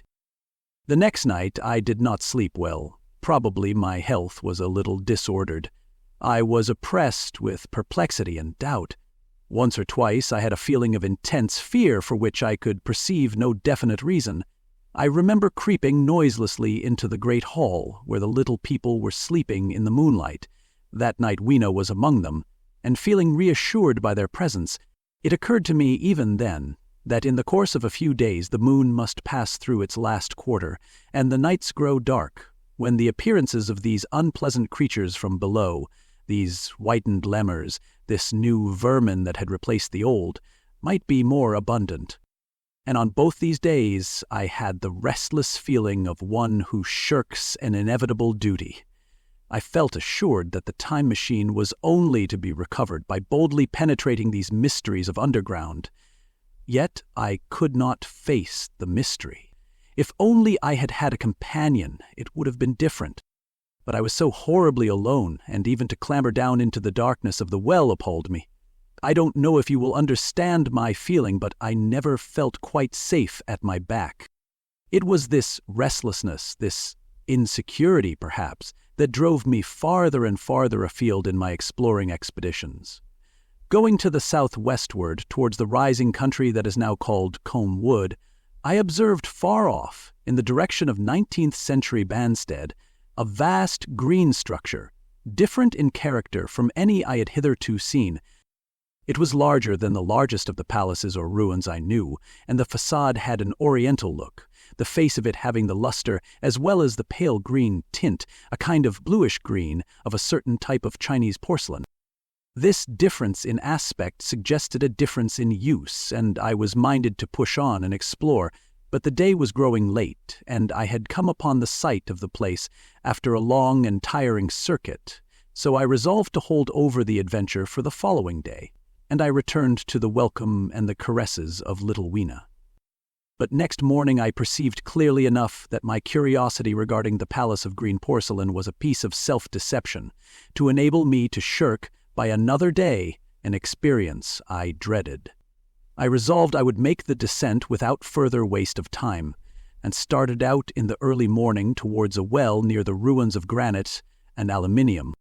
Little Weena ran with me. She danced beside me to the well, but when she saw me lean over the mouth and look downward, she seemed strangely disconcerted. "Goodbye, little Weena," I said, kissing her, and then, putting her down, I began to feel over the parapet for the climbing hooks.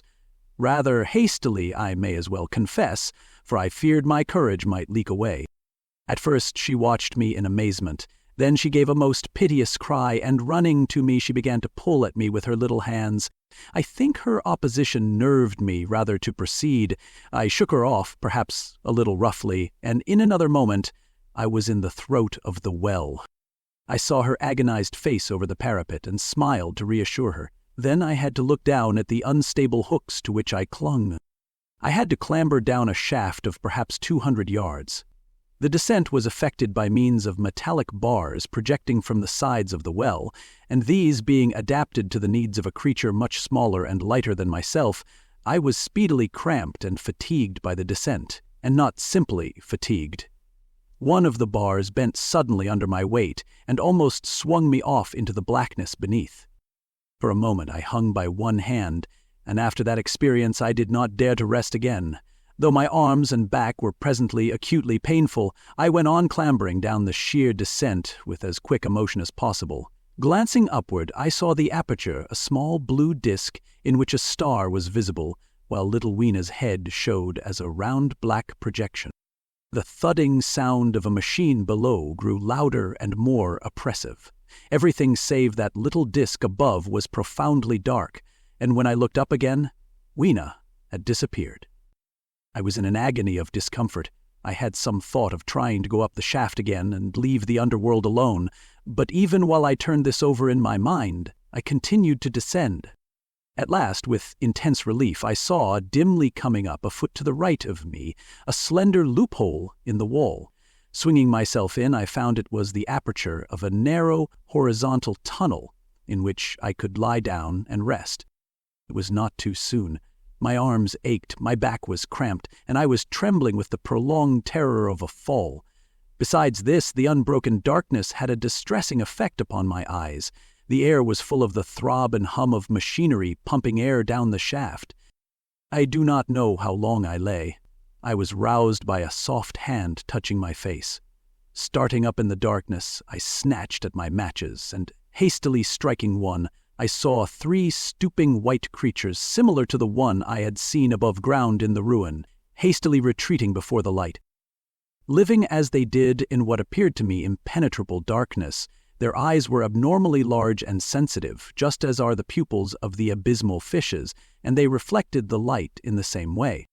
I have no doubt they could see me in that rayless obscurity, and they did not seem to have any fear of me apart from the light. But so soon as I struck a match in order to see them, they fled incontinently, vanishing into dark gutters and tunnels, from which their eyes glared at me in the strangest fashion. I tried to call to them, but the language they had was apparently different from that of the overworld people, so that I was needs left to my own unaided efforts, and the thought of flight before exploration was even then in my mind. But I said to myself, "You are in for it now," and feeling my way along the tunnel, I found the noise of machinery grow louder. Presently the walls fell away from me, and I came to a large open space, and striking another match, saw that I had entered a vast arched cavern which stretched into utter darkness beyond the range of my light. The view I had of it was as much as one could see in the burning of a match. Necessarily, my memory is vague.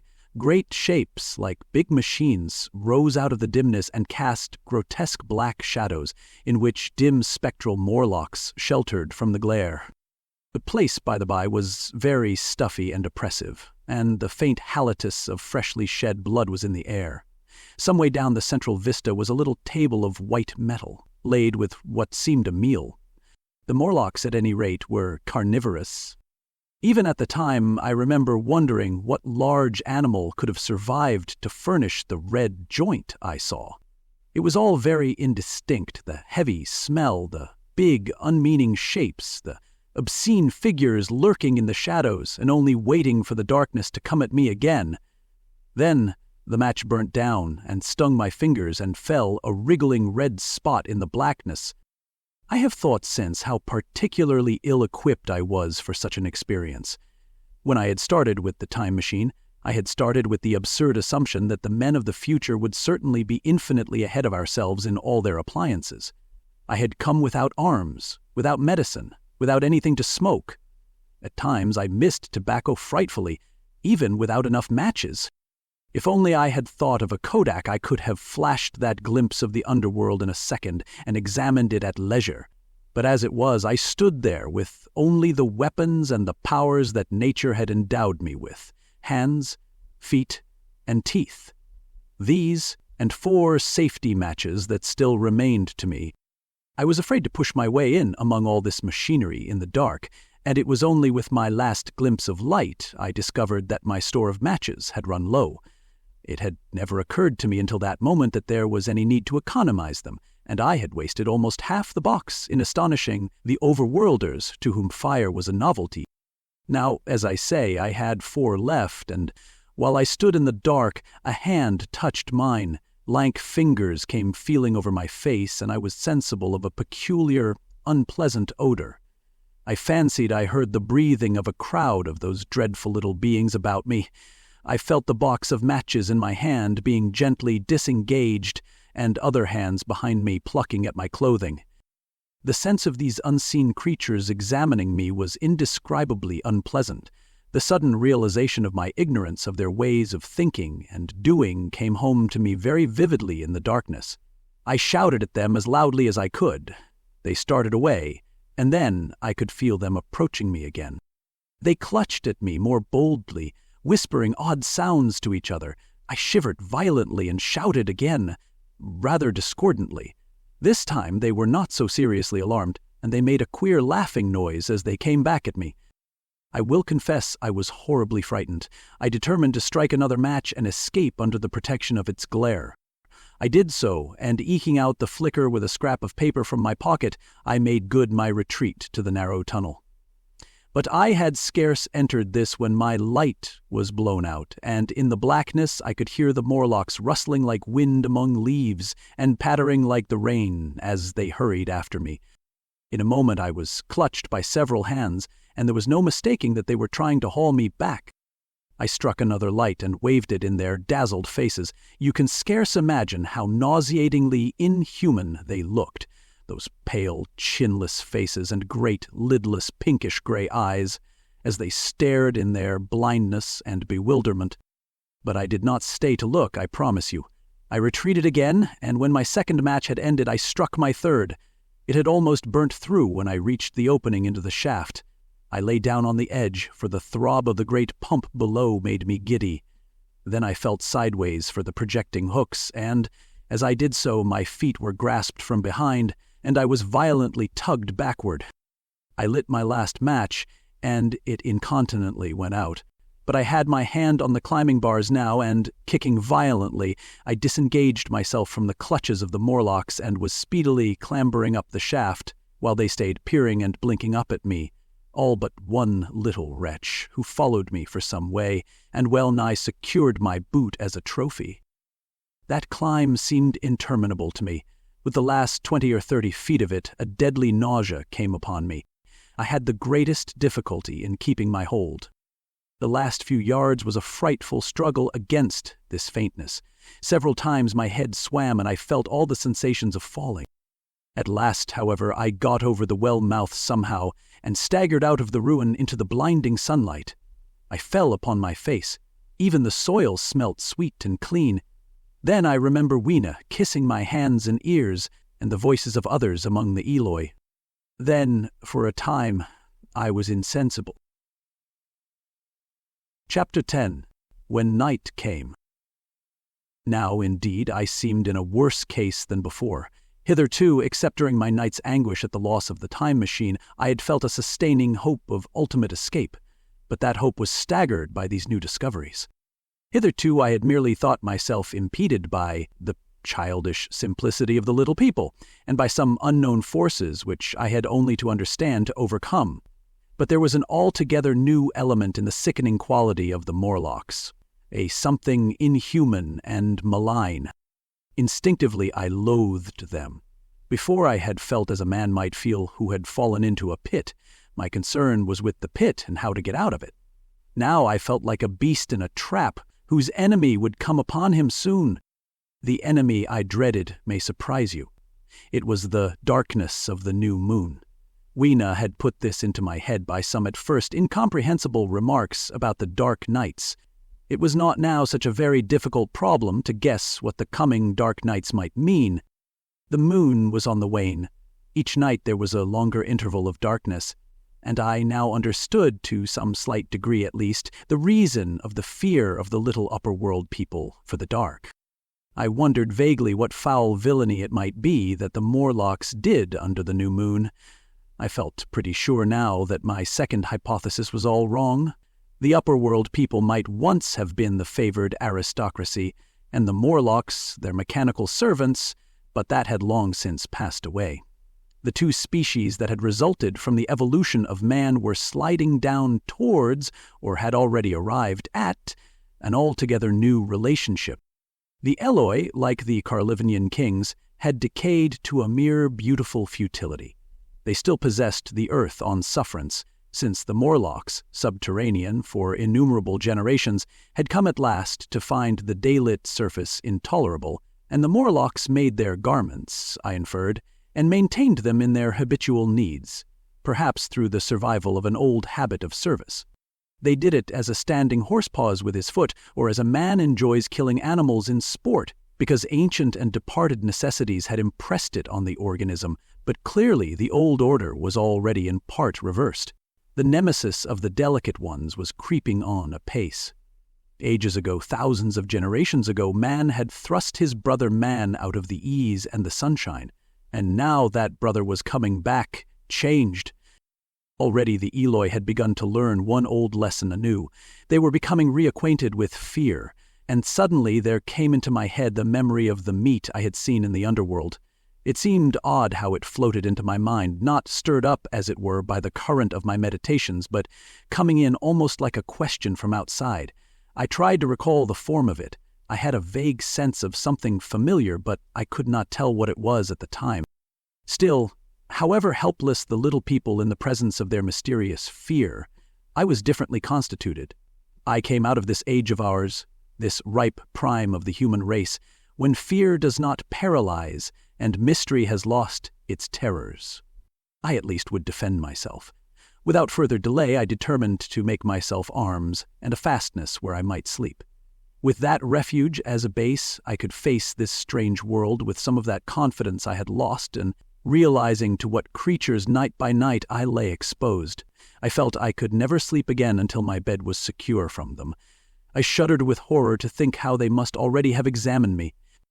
I wandered during the afternoon along the valley of the Thames, but found nothing that commended itself to my mind as inaccessible. All the buildings and trees seemed easily practicable to such dexterous climbers as the Morlocks, to judge by their wells, must be.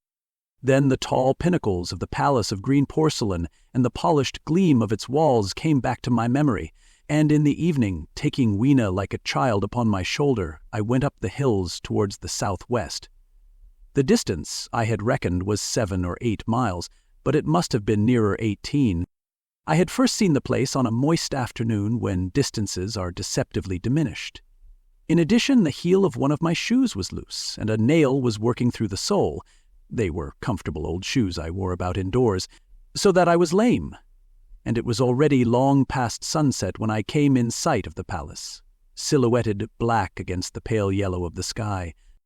Weena had been hugely delighted when I began to carry her, but after a while she desired me to let her down, and ran along by the side of me, occasionally darting off on either hand to pick flowers to stick in my pockets. My pockets had always puzzled Weena, but at the last she had concluded that they were an eccentric kind of vases for floral decoration. At least she utilized them for that purpose. And that reminds me, in changing my jacket I found— The time-traveler paused, put his hand into his pocket, and silently placed 2 withered flowers, not unlike very large white mallows, upon the little table. Then he resumed his narrative. As the hush of evening crept over the world and we proceeded over the hill crest towards Wimbledon, Weena grew tired and wanted to return to the house of grey stone, but I pointed out the distant pinnacles of the palace of green porcelain to her, and contrived to make her understand that we were seeking a refuge there from her fear. You know that great pause that comes upon things before the dusk? Even the breeze stops in the trees. To me there is always an air of expectation about that evening stillness. The sky was clear, remote, and empty save for a few horizontal bars far down in the sunset. Well, that night, the expectation took the color of my fears. In that darkling calm, my senses seemed preternaturally sharpened. I fancied I could even feel the hollowness of the ground beneath my feet, could, indeed, almost see through it the Morlocks on their ant-hill going hither and thither and waiting for the dark. In my excitement, I fancied that they would receive my invasion of their burrows as a declaration of war. And why had they taken my time machine? So we went on in the quiet, and the twilight deepened into night. The clear blue of the distance faded, and one star after another came out. The ground grew dim and the trees black. Weena's fears and her fatigue grew upon her. I took her in my arms and talked to her and caressed her. Then, as the darkness grew deeper, she put her arms round my neck and, closing her eyes, tightly pressed her face against my shoulder. So we went down a long slope into a valley, and there in the dimness I almost walked into a little river. This I waded, and went up the opposite side of the valley, past a number of sleeping houses, and by a statue, a faun or some such figure minus the head. Here, too, were acacias. So far I had seen nothing of the Morlocks, but it was yet early in the night, and the darker hours before the old moon rose were still to come. From the brow of the next hill I saw a thick wood spreading wide and black before me. I hesitated at this. I could see no end to it, either to the right or the left. Feeling tired, my feet in particular were very sore, I carefully lowered Weena from my shoulder as I halted and sat down upon the turf. I could no longer see the palace of green porcelain, and I was in doubt of my direction. I looked into the thickness of the wood and thought of what it might hide. Under that dense tangle of branches, one would be out of sight of the stars, even were there no other lurking danger, a danger I did not care to let my imagination loose upon. There would still be all the roots to stumble over and the tree boles to strike against. I was very tired, too, after the excitements of the day, so I decided that I would not face it, but would pass the night upon the open hill. Weena, I was glad to find, was fast asleep. I carefully wrapped her in my jacket and sat down beside her to wait for the moonrise. The hillside was quiet and deserted, but from the black of the wood there came now and then a stir of living things. Above me shone the stars, for the night was very clear. I felt a certain sense of friendly comfort in their twinkling. All the old constellations had gone from the sky, however. That slow movement, which is imperceptible in 100 human lifetimes, had long since rearranged them in unfamiliar groupings. But the Milky Way, it seemed to me, was still the same tattered streamer of stardust as of yore. Southward, as I judged it, was a very bright red star that was new to me. It was even more splendid than our own green Sirius, and amid all these scintillating points of light, one bright planet shone kindly and steadily like the face of an old friend. Looking at these stars suddenly dwarfed my own troubles and all the gravities of terrestrial life. I thought of their unfathomable distance and the slow, inevitable drift of their movements out of the unknown past into the unknown future. I thought of the great precessional cycle that the pole of the earth describes. Only 40 times had that silent revolution occurred during all the years that I had traversed, and during these few revolutions all the activity, all the traditions, the complex organizations, the nations, languages, literatures, aspirations, even the mere memory of man, as I knew him, had been swept out of existence. Instead were these frail creatures who had forgotten their high ancestry, and the white things of which I went in terror. Then I thought of the great fear that was between the two species, and for the first time, with a sudden shiver, came the clear knowledge of what the meat I had seen might be. Yet it was too horrible. I looked at little Weena sleeping beside me, her face white and star-like under the stars, and forthwith dismissed the thought. Through that long night I held my mind off the Morlocks as well as I could, and whiled away the time by trying to fancy I could find signs of the old constellations in the new confusion. The sky kept very clear, except for a hazy cloud or so. No doubt I dozed at times. Then, as my vigil wore on, came a faintness in the eastward sky, like the reflection of some colorless fire, and the old moon rose, thin and peaked and white. And close behind and overtaking it and overflowing it, the dawn came, pale at first, and then growing pink and warm. No Morlocks had approached us. Indeed, I had seen none upon the hill that night. and in the confidence of renewed day it almost seemed to me that my fear had been unreasonable. I stood up and found my foot, with the loose heel swollen at the ankle and painful under the heel. So I sat down again, took off my shoes, and flung them away. I awakened Weena, and we went down into the wood, now green and pleasant instead of black and forbidding. We found some fruit wherewith to break our fast. We soon met others of the dainty ones, laughing and dancing in the sunlight, as though there was no such thing in nature as the night. And then I thought once more of the meat that I had seen. I felt assured now of what it was, and from the bottom of my heart I pitied this last feeble rill from the great flood of humanity.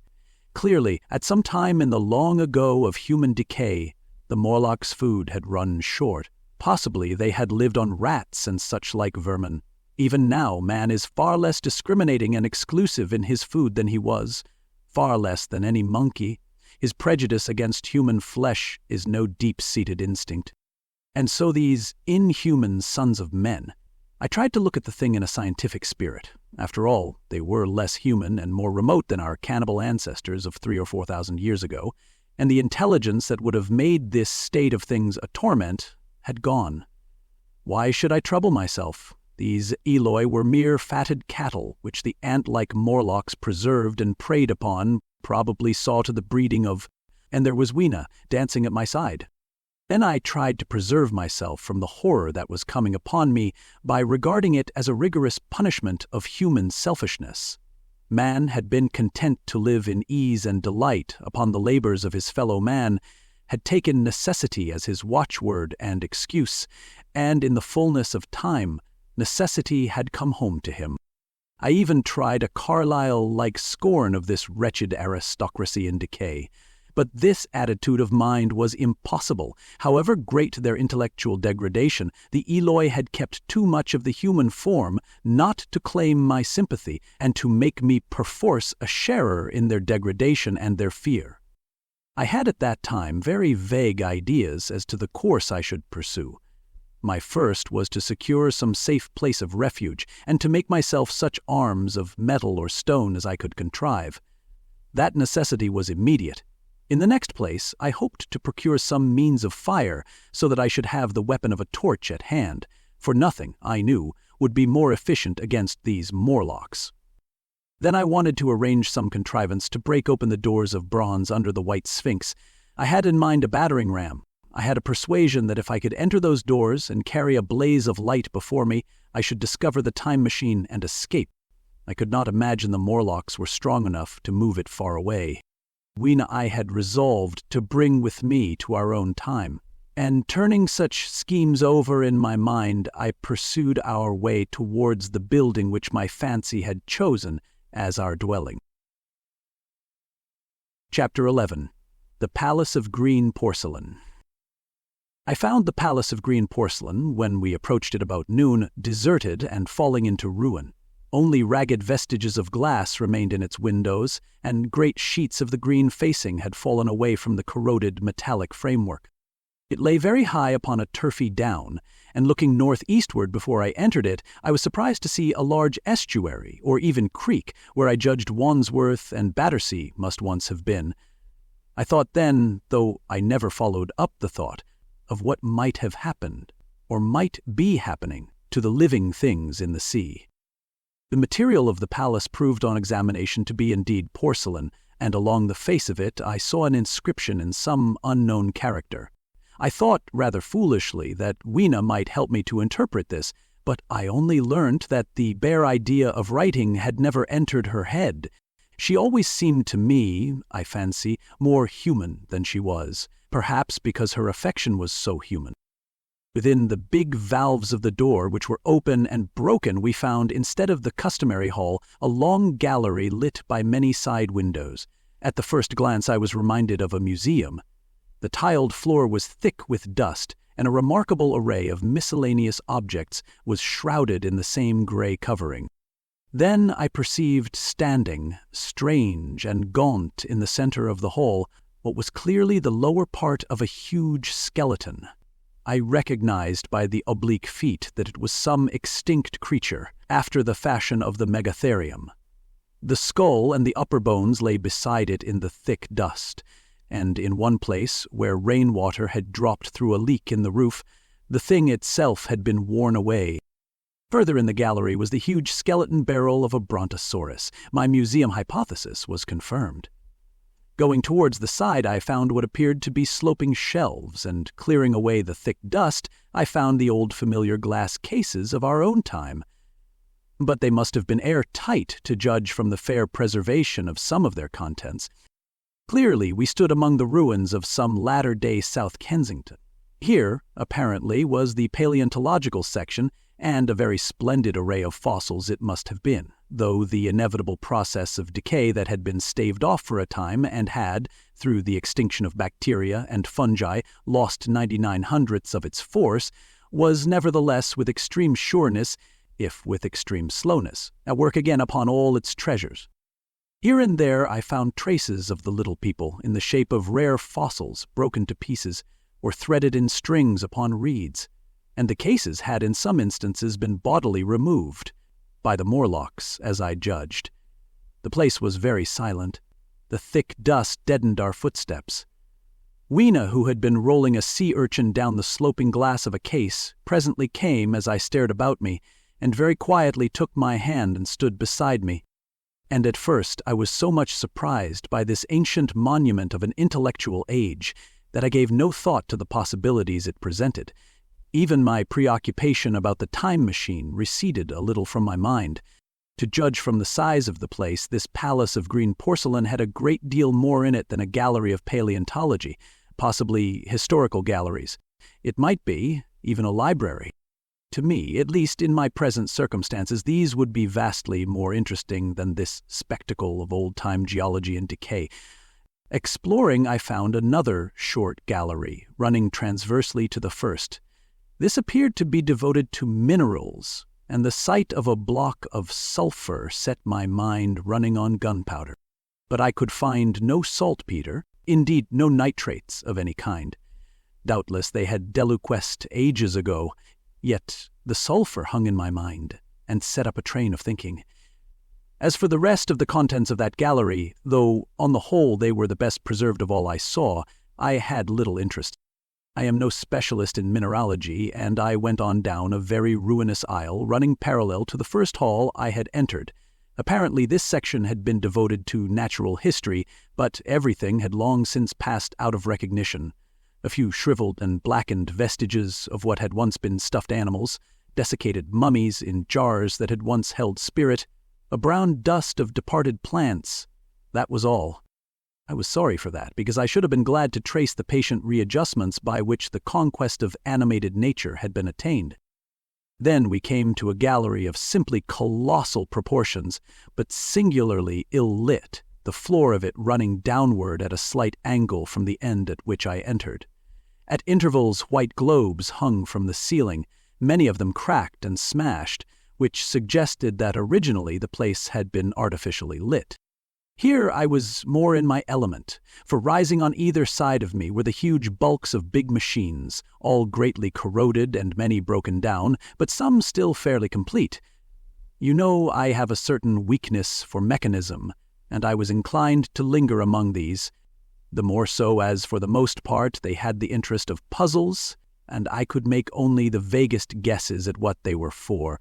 I fancied that if I could solve their puzzles, I should find myself in possession of powers that might be of use against the Morlocks. Suddenly, Weena came very close to my side, so suddenly that she startled me. Had it not been for her, I do not think I should have noticed that the floor of the gallery sloped at all. Footnote.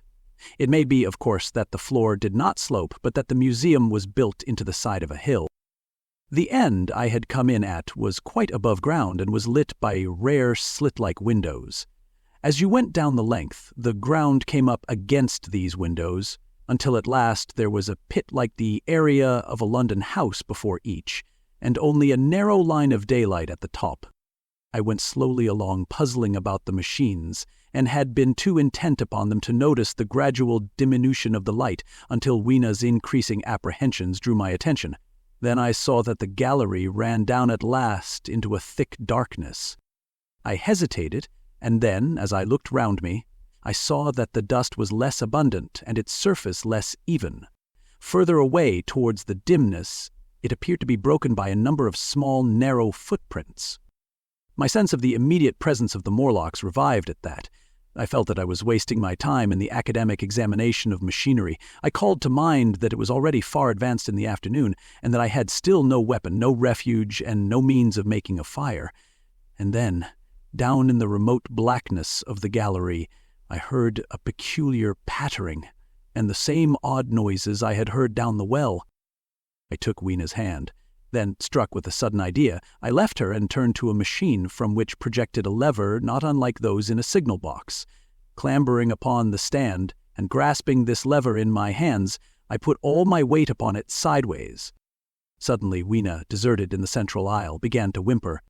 I had judged the strength of the lever pretty correctly, for it snapped after a minute's strain, and I rejoined her with a mace in my hand, more than sufficient, I judged, for any Morlock skull I might encounter.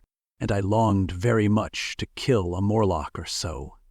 Very inhuman, you may think, to want to go killing one's own descendants, but it was impossible somehow to feel any humanity in the things. Only my disinclination to leave Weena, and a persuasion that if I began to slake my thirst for murder my time machine might suffer, restrained me from going straight down the gallery and killing the brutes I heard. Well, mace in one hand and Weena in the other, I went out of that gallery and into another, and still larger one, which at the first glance reminded me of a military chapel hung with tattered flags. The brown and charred rags that hung from the sides of it I presently recognized as the decaying vestiges of books. They had long since dropped to pieces, and every semblance of print had left them. But here and there were warped boards and cracked metallic clasps that told the tale well enough. Had I been a literary man, I might, perhaps, have moralized upon the futility of all ambition. But as it was, the thing that struck me with keenest force was the enormous waste of labor to which this somber wilderness of rotting paper testified. At the time, I will confess that I thought chiefly of the Philosophical Transactions and my own 17 papers upon physical optics. Then, going up a broad staircase, we came to what may once have been a gallery of technical chemistry, and here I had not a little hope of useful discoveries. Except at one end, where the roof had collapsed, this gallery was well preserved. I went eagerly to every unbroken case, and at last, in one of the really air-tight cases, I found a box of matches. Very eagerly I tried them. They were perfectly good. They were not even damp. I turned to Weena. "Dance!" I cried to her in her own tongue, for now I had a weapon indeed against the horrible creatures we feared, and so, in that derelict museum, upon the thick, soft carpeting of dust, to Weena's huge delight, I solemnly performed a kind of composite dance, whistling "The Land of the Leal" as cheerfully as I could. In part it was a modest can-can, in part a step dance, in part a skirt dance, so far as my tailcoat permitted, and in part original, for I am naturally inventive, as you know.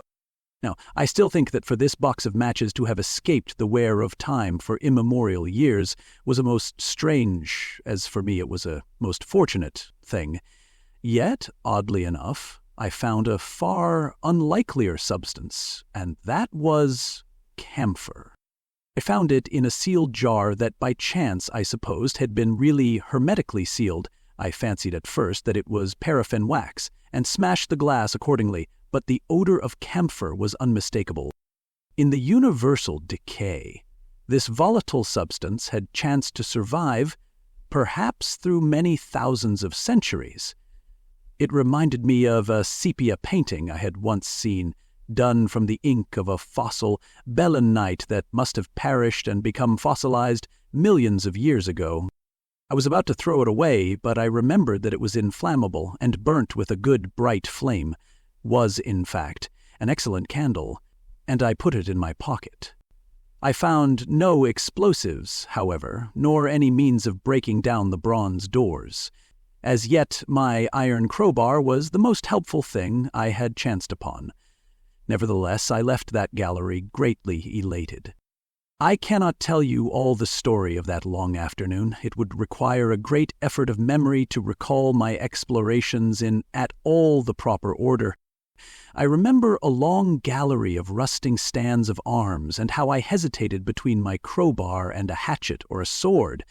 I could not carry both, however, and my bar of iron promised best against the bronze gates. There were numbers of guns, pistols, and rifles. The most were masses of rust, but many were of some new metal and still fairly sound.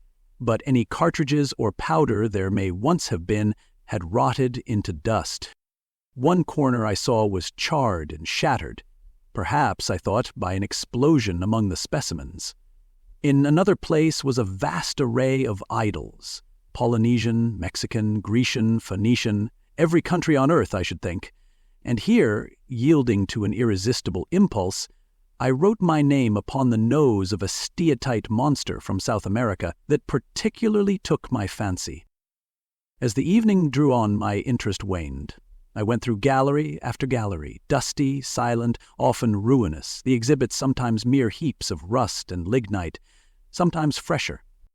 In one place I suddenly found myself near the model of a tin mine, and then by the merest accident I discovered in an airtight case 2 dynamite cartridges. I shouted, "Eureka!" and smashed the case with joy. Then came a doubt. I hesitated. Then, selecting a little side gallery, I made my essay. I never felt such a disappointment as I did in waiting 5, 10, 15 minutes for an explosion that never came. Of course the things were dummies, as I might have guessed from their presence. I really believe that had they not been so, I should have rushed off incontinently and blown Sphinx, bronze doors, and, as it proved, my chances of finding the time machine altogether into non-existence. It was after that, I think, that we came to a little open court within the palace. It was turfed and had 3 fruit trees, so we rested and refreshed ourselves. Towards sunset, I began to consider our position. Night was creeping upon us, and my inaccessible hiding place had still to be found, but that troubled me very little now. I had in my possession a thing that was, perhaps, the best of all defenses against the Morlocks. I had matches. I had the camphor in my pocket, too, if a blaze were needed. It seemed to me that the best thing we could do would be to pass the night in the open, protected by a fire. In the morning, there was the getting of the time machine. Towards that, as yet, I had only my iron mace. But now, with my growing knowledge, I felt very differently towards those bronze doors. Up to this I had refrained from forcing them, largely because of the mystery on the other side. They had never impressed me as being very strong, and I hoped to find my bar of iron not altogether inadequate for the work. Chapter 12. In the Darkness. We emerged from the palace while the sun was still in part above the horizon. I was determined to reach the White Sphinx early the next morning, and ere the dusk I purposed pushing through the woods that had stopped me on the previous journey. My plan was to go as far as possible that night, and then, building a fire, to sleep in the protection of its glare. Accordingly, as we went along, I gathered any sticks or dried grass I saw, and presently had my arms full of such litter. Thus loaded, our progress was slower than I had anticipated, and besides, Weena was tired. And I also began to suffer from sleepiness too, so that it was full night before we reached the wood. Upon the shrubby hill of its edge, Weena would have stopped, fearing the darkness before us. But a singular sense of impending calamity, that should indeed have served me as a warning, drove me onward. I had been without sleep for a night and 2 days, and I was feverish and irritable. I felt sleep coming upon me, and the Morlocks with it. While we hesitated, among the black bushes behind us, and dim against their blackness, I saw 3 crouching figures. There was scrub and long grass all about us, and I did not feel safe from their insidious approach. The forest, I calculated, was rather less than a mile across. If we could get through it to the bare hillside there, as it seemed to me, was an altogether safer resting place. I thought that with my matches and my camphor, I could contrive to keep my path illuminated through the woods. Yet it was evident that if I was to flourish matches with my hands, I should have to abandon my firewood. So, rather reluctantly, I put it down. And then it came into my head that I would amaze our friends behind by lighting it. I was to discover the atrocious folly of this proceeding, but it came to my mind as an ingenious move for covering our retreat. I don't know if you have ever thought what a rare thing flame must be in the absence of man and in a temperate climate. The sun's heat is rarely strong enough to burn, even when it is focused by dewdrops, as is sometimes the case in more tropical districts. Lightning may blast and blacken, but it rarely gives rise to widespread fire. Decaying vegetation may occasionally smolder with the heat of its fermentation, but this rarely results in flame. In this decadence, too, the art of fire-making had been forgotten on the earth. The red tongues that went licking up my heap of wood were an altogether new and strange thing to Weena. She wanted to run to it and play with it. I believe she would have cast herself into it had I not restrained her, but I caught her up and, in spite of her struggles, plunged boldly before me into the wood. For a little way the glare of my fire lit the path. Looking back, presently I could see through the crowded stems that, from my heap of sticks, the blaze had spread to some bushes adjacent, and a curved line of fire was creeping up the grass of the hill. I laughed at that, and turned again to the dark trees before me.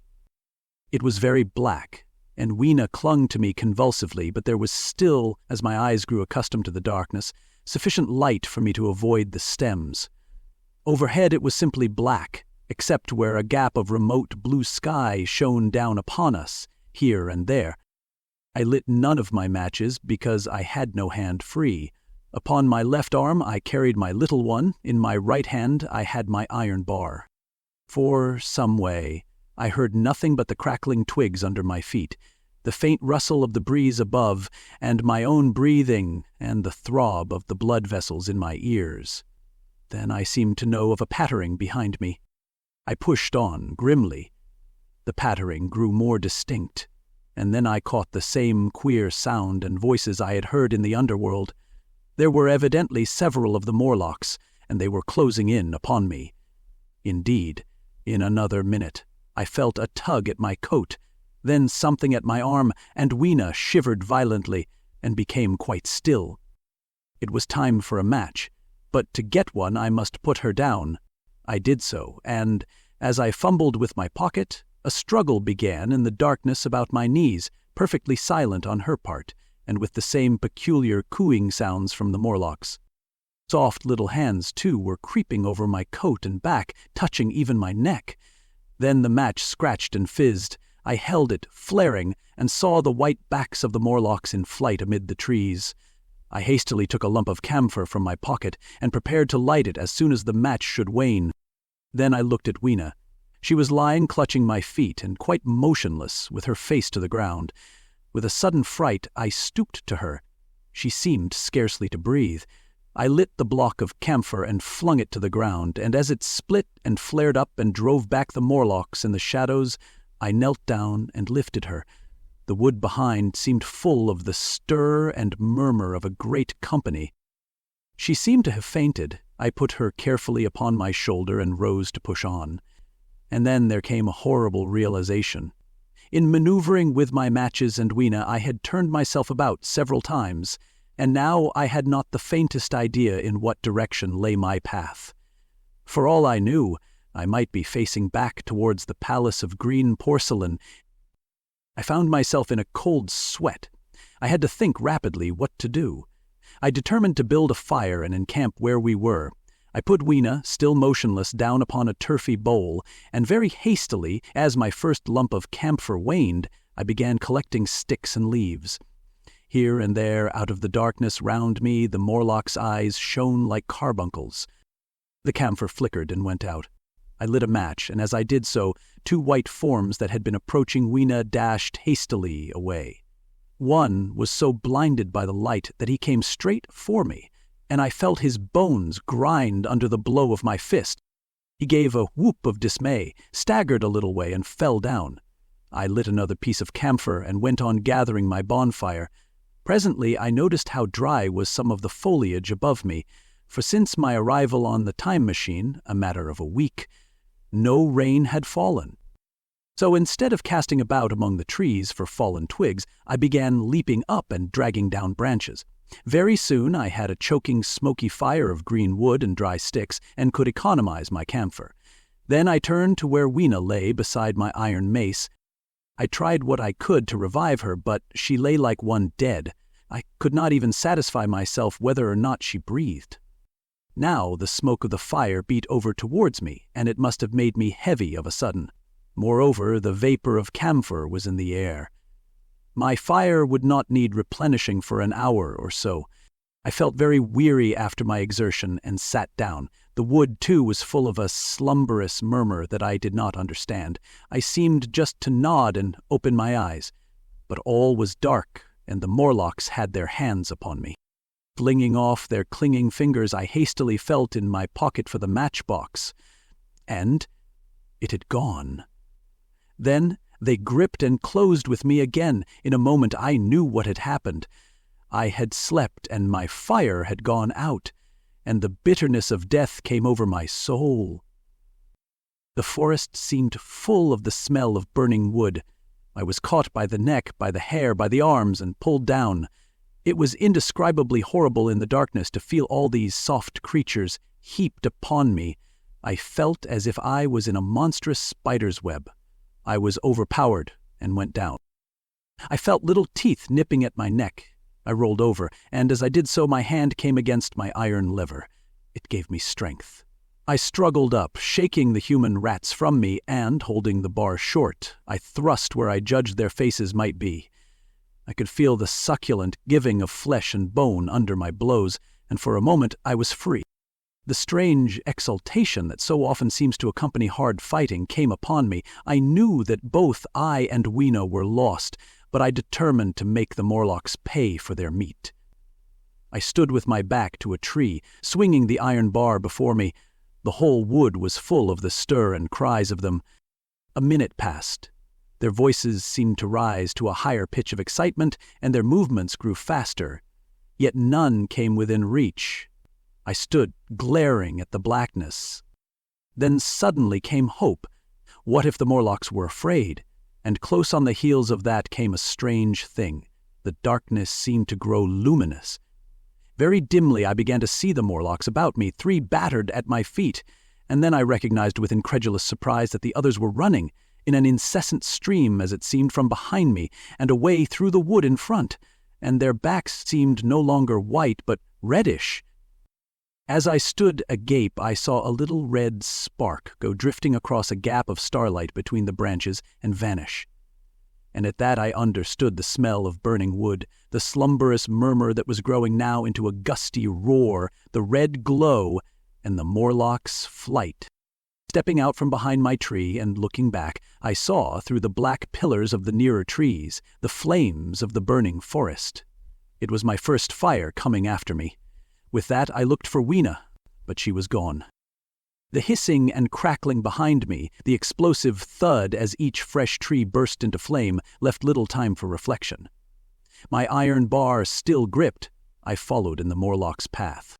It was a close race. Once the flames crept forward so swiftly on my right as I ran that I was outflanked and had to strike off to the left, but at last I emerged upon a small open space, and as I did so a Morlock came blundering towards me and past me, and went on straight into the fire. And now I was to see the most weird and horrible thing, I think, of all that I beheld in that future age.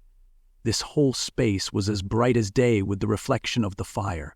In the center was a hillock or tumulus, surmounted by a scorched hawthorn. Beyond this was another arm of the burning forest, with yellow tongues already writhing from it, completely encircling the space with a fence of fire. Upon the hillside were some 30 or 40 Morlocks, dazzled by the light and heat, and blundering hither and thither against each other in their bewilderment.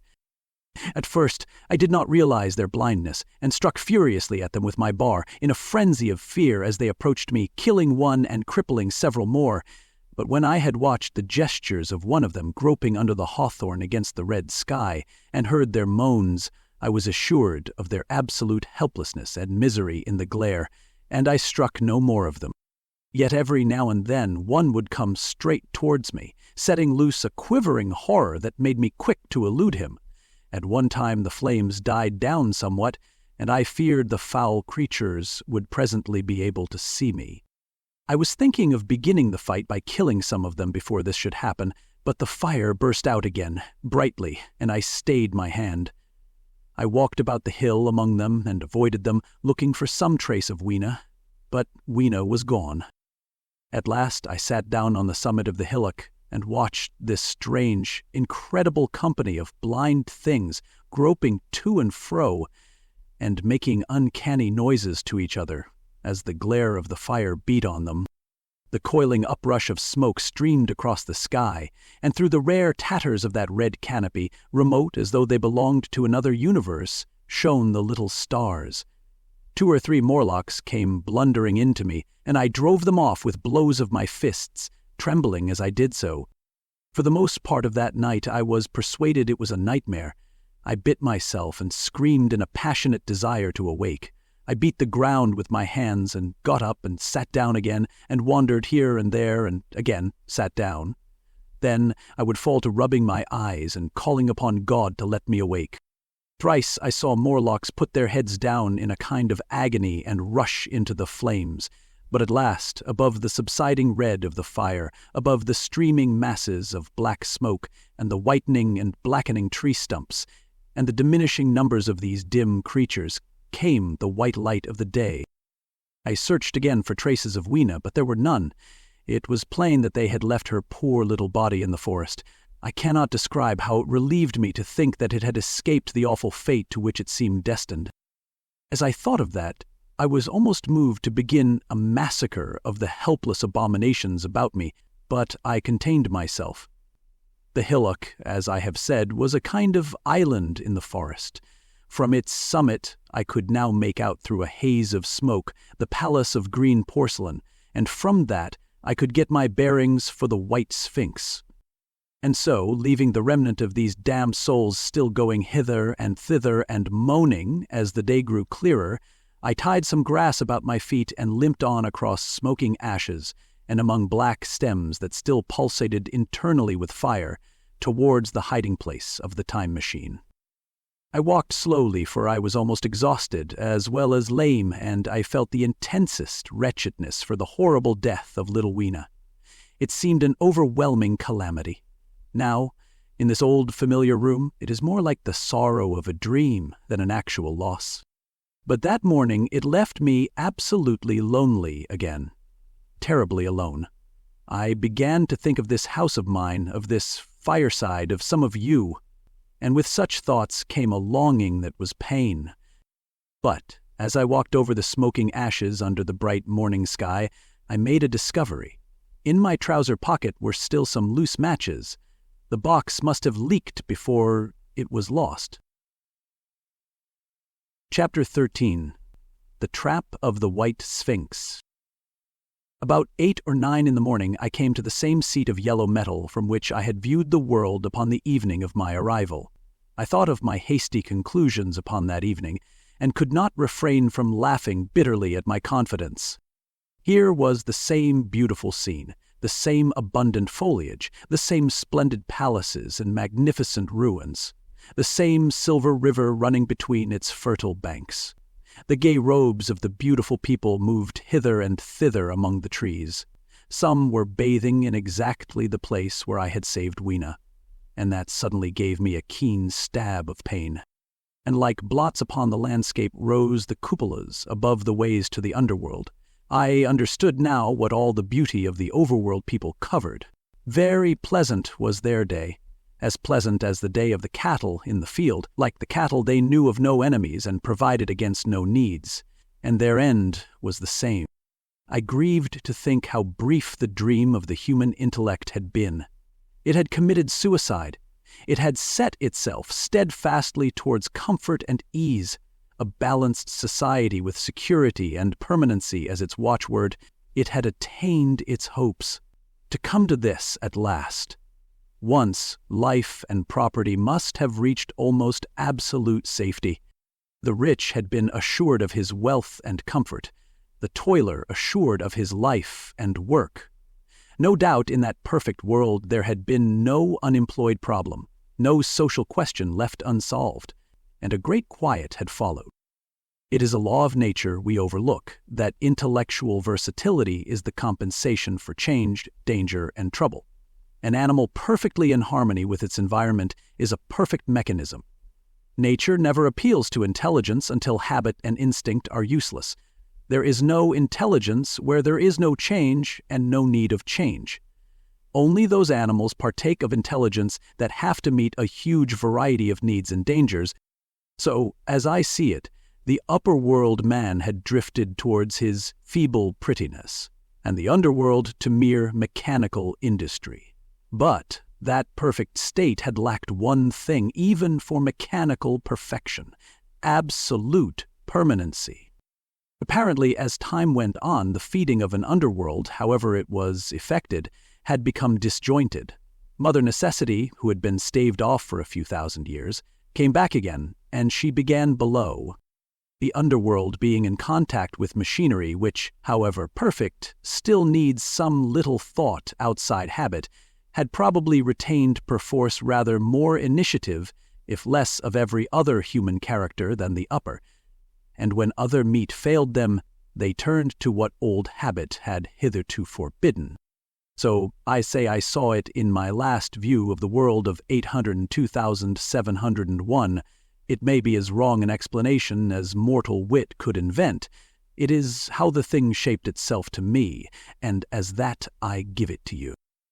After the fatigues, excitements, and terrors of the past days, and in spite of my grief, this seat and the tranquil view and the warm sunlight were very pleasant. I was very tired and sleepy, and soon my theorizing passed into dozing. Catching myself at that, I took my own hint, and spreading myself out upon the turf, I had a long and refreshing sleep. I awoke a little before sunsetting. I now felt safe against being caught napping by the Morlocks, and stretching myself, I came on down the hill towards the white Sphinx. I had my crowbar in one hand, and the other hand played with the matches in my pocket. And now came a most unexpected thing. As I approached the pedestal of the Sphinx, I found the bronze valves were open. They had slid down into grooves. At that I stopped short before them, hesitating to enter. Within was a small apartment, and on a raised place in the corner of this was the time machine. I had the small levers in my pocket, so here, after all my elaborate preparations for the siege of the white Sphinx, was a meek surrender. I threw my iron bar away, almost sorry not to use it. A sudden thought came into my head as I stooped towards the portal. For once at least I grasped the mental operations of the Morlocks. Suppressing a strong inclination to laugh, I stepped through the bronze frame and up to the time machine. I was surprised to find it had been carefully oiled and cleaned. I have suspected since that the Morlocks had even partially taken it to pieces while trying, in their dim way, to grasp its purpose. Now, as I stood and examined it, finding a pleasure in the mere touch of the contrivance, the thing I had expected happened. The bronze panel suddenly slid up and struck the frame with a clang. I was in the dark, trapped, so the Morlocks thought. At that I chuckled gleefully. I could already hear their murmuring laughter as they came towards me. Very calmly I tried to strike the match. I had only to fix on the levers and depart then like a ghost. But I had overlooked one little thing. The matches were of that abominable kind that light only on the box. You may imagine how all my calm vanished. The little brutes were close upon me. One touched me. I made a sweeping blow in the dark at them with the levers and began to scramble into the saddle of the machine. Then came one hand upon me, and then another. Then I had simply to fight against their persistent fingers for my levers, and at the same time feel for the studs over which these fitted. One, indeed, almost got away from me. As it slipped from my hand, I had to butt in the dark with my head. I could hear the Morlock's skull ring to recover it. It was a nearer thing than the fight in the forest, I think, this last scramble. But at last the lever was fixed and pulled over. The clinging hand slipped from me. The darkness presently fell from my eyes. I found myself in the same gray light and tumult I have already described. Chapter 14. The Further Vision. I have already told you of the sickness and confusion that comes with time traveling, and this time I was not seated properly in the saddle but sideways and in an unstable fashion. For an indefinite time I clung to the machine as it swayed and vibrated, quite unheeding how I went, and when I brought myself to look at the dials again I was amazed to find where I had arrived. One dial records days, and another thousands of days, another millions of days, and another thousands of millions. Now, instead of reversing the levers, I had pulled them over so as to go forward with them, and when I came to look at these indicators, I found that the thousands hand was sweeping round as fast as the seconds hand of a watch into futurity. As I drove on, a peculiar change crept over the appearance of things. The palpitating grayness grew darker. Then, though I was still traveling with prodigious velocity, the blinking succession of day and night, which was usually indicative of a slower pace, returned and grew more and more marked. This puzzled me very much at first. The alternations of night and day grew slower and slower, and so did the passage of the sun across the sky, until they seemed to stretch through centuries. At last, a steady twilight brooded over the earth, a twilight only broken now and then when a comet glared across the darkling sky. The band of light that had indicated the sun had long since disappeared, for the sun had ceased to set. It simply rose and fell in the west, and grew ever broader and more red. All trace of the moon had vanished. The circling of the stars, growing slower and slower, had given place to creeping points of light. At last, some time before I stopped, the sun, red and very large, halted motionless upon the horizon, a vast dome glowing with a dull heat, and now and then suffering a momentary extinction.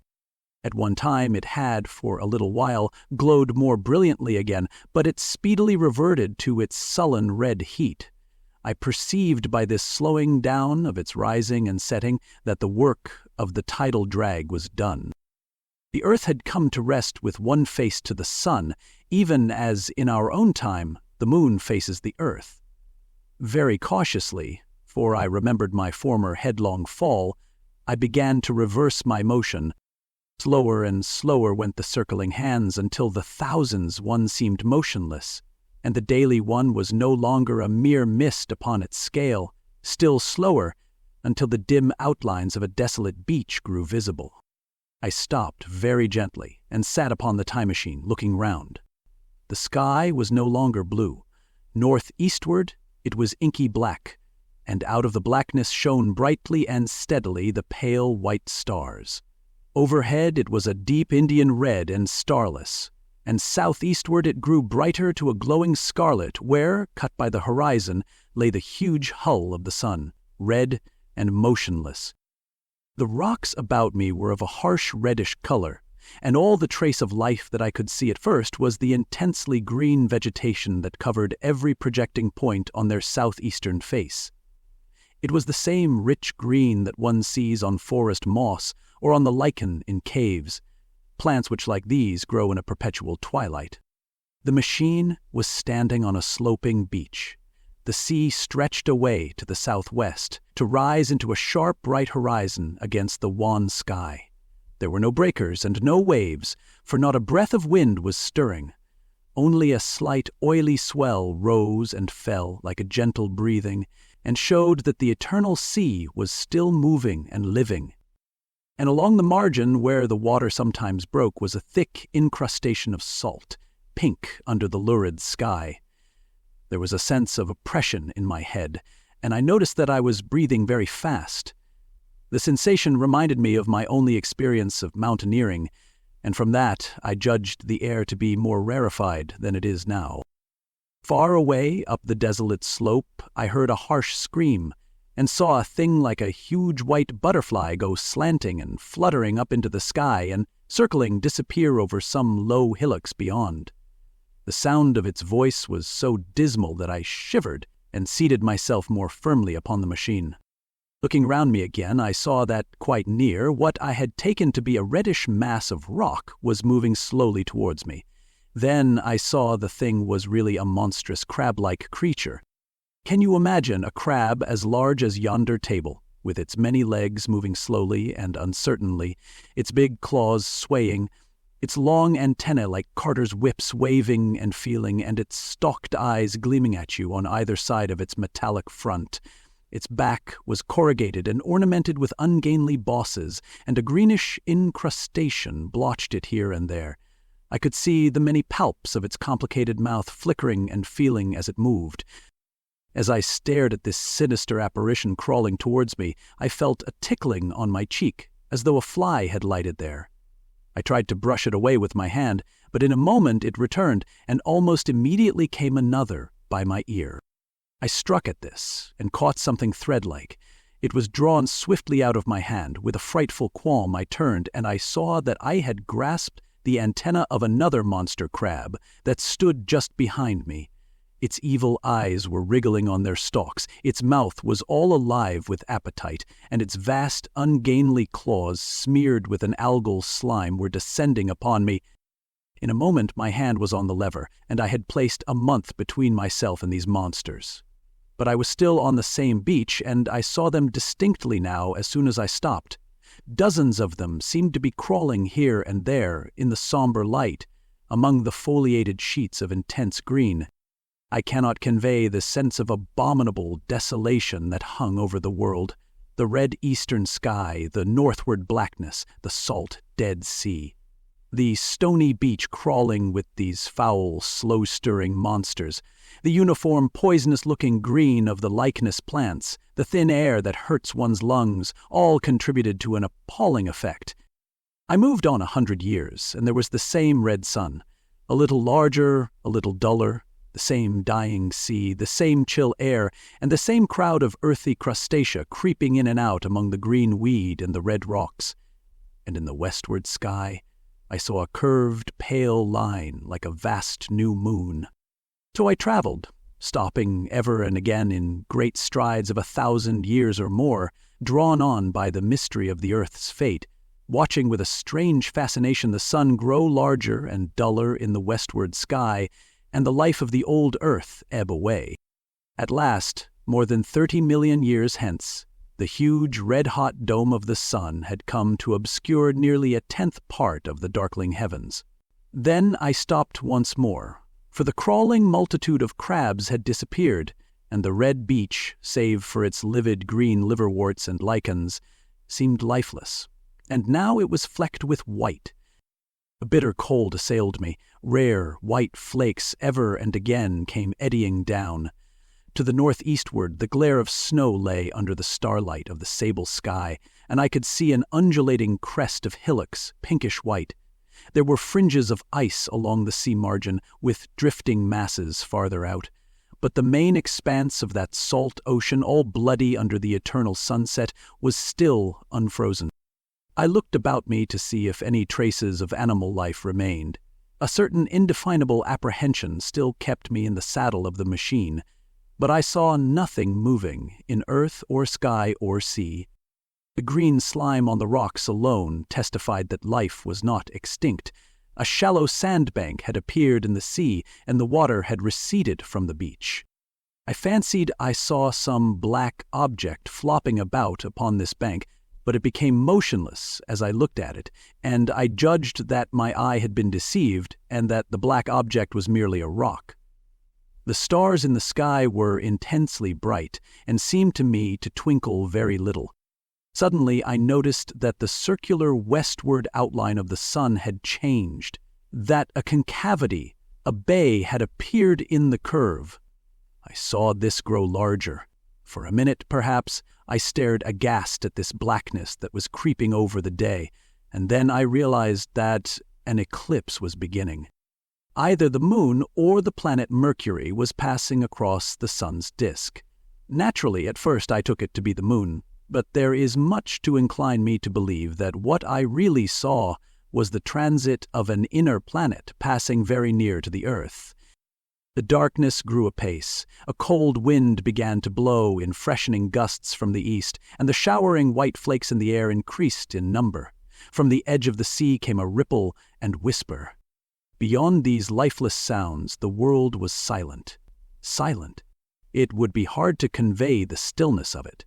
All the sounds of man, the bleating of sheep, the cries of birds, the hum of insects, the stir that makes the background of our lives, all that was over. As the darkness thickened, the eddying flakes grew more abundant, dancing before my eyes, and the cold of the air more intense. At last, one by one, swiftly, one after the other, the white peaks of the distant hills vanished into blackness. The breeze rose to a moaning wind. I saw the black central shadow of the eclipse sweeping towards me. In another moment, the pale stars alone were visible. All else was rayless obscurity. The sky was absolutely black. A horror of this great darkness came on me. The cold that smote to my marrow and the pain I felt in breathing overcame me. I shivered and a deadly nausea seized me. Then, like a red-hot bow in the sky, appeared the edge of the sun. I got off the machine to recover myself. I felt giddy and incapable of facing the return journey. As I stood sick and confused, I saw again the moving thing upon the shoal. There was no mistake now that it was a moving thing, against the red water of the sea. It was a round thing, the size of a football perhaps, or it may be bigger, and tentacles trailed down from it. It seemed black against the weltering blood-red water, and it was hopping fitfully about. And then I felt I was fainting. But a terrible dread of lying helpless in that remote and awful twilight sustained me while I clambered upon the saddle. Chapter 15. The Time Traveler's Return. So I came back. For a long time I must have been insensible upon the machine. The blinking succession of the days and nights was resumed. The sun got golden again. The sky blue. I breathed with greater freedom. The fluctuating contours of the land ebbed and flowed. The hands spun backward upon the dials. At last I saw again the dim shadows of houses, the evidences of decadent humanity. These too changed and passed, and others came. Presently, when the million dial was at 0, I slackened speed. I began to recognize our own pretty and familiar architecture. The thousands hand ran back to the starting point. The night and day flapped slower and slower. Then the old walls of the laboratory came round me. Very gently, now, I slowed the mechanism down. I saw one little thing that seemed odd to me. I think I have told you that when I set out, before my velocity became very high, Mrs. Watchett had walked across the room, traveling, as it seemed to me, like a rocket. As I returned, I passed again across that minute when she traversed the laboratory. But now her every motion appeared to be the exact inversion of her previous ones. The door at the lower end opened, and she glided quietly up the laboratory, back foremost, and disappeared behind the door by which she had previously entered. Just before that I seemed to see Hillier for a moment, but he passed like a flash. Then I stopped the machine and saw about me again the old familiar laboratory, my tools, my appliances, just as I had left them. I got off the thing very shakily and sat down upon my bench. For several minutes I trembled violently. Then I became calmer. Around me was my old workshop again, exactly as it had been. I might have slept there, and the whole thing have been a dream. And yet, not exactly. The thing had started from the southeast corner of the laboratory. It had come to rest again in the northwest, against the wall where you saw it. That gives you the exact distance from my little lawn to the pedestal of the white Sphinx, into which the Morlocks had carried my machine. For a time my brain went stagnant. Presently I got up and came through the passage here, limping because my heel was still painful, and feeling sorely begrimed. I saw the Pall Mall Gazette on the table by the door. I found the date was indeed today, and looking at the timepiece, saw the hour was almost 8 o'clock. I heard your voices and the clatter of plates. I hesitated. I felt so sick and weak. Then I sniffed good wholesome meat and opened the door on you. You know the rest. I washed and dined, and now I am telling you the story. Chapter 16. After the story. I know, he said, after a pause, that all this will be absolutely incredible to you, but to me the one incredible thing is that I am here tonight, in this old familiar room, looking into your friendly faces and telling you these strange adventures. He looked at the medical man. "No, I cannot expect you to believe it. Take it as a lie. Or a prophecy. Say I dreamed it in the workshop. Consider I have been speculating upon the destinies of our race until I have hatched this fiction. Treat my assertion of its truth as a mere stroke of art to enhance its interest. And taking it as a story, what do you think of it?" He took up his pipe and began in his old accustomed manner to tap with it nervously upon the bars of the grate. There was a momentary stillness. Then chairs began to creak and shoes to scrape upon the carpet. I took my eyes off the time-traveler's face and looked round at his audience. They were in the dark, and little spots of color swam before them. The medical man seemed absorbed in the contemplation of our host. The editor was looking hard at the end of his cigar. The sixth. The journalist fumbled for his watch. The others, as far as I remember, were motionless.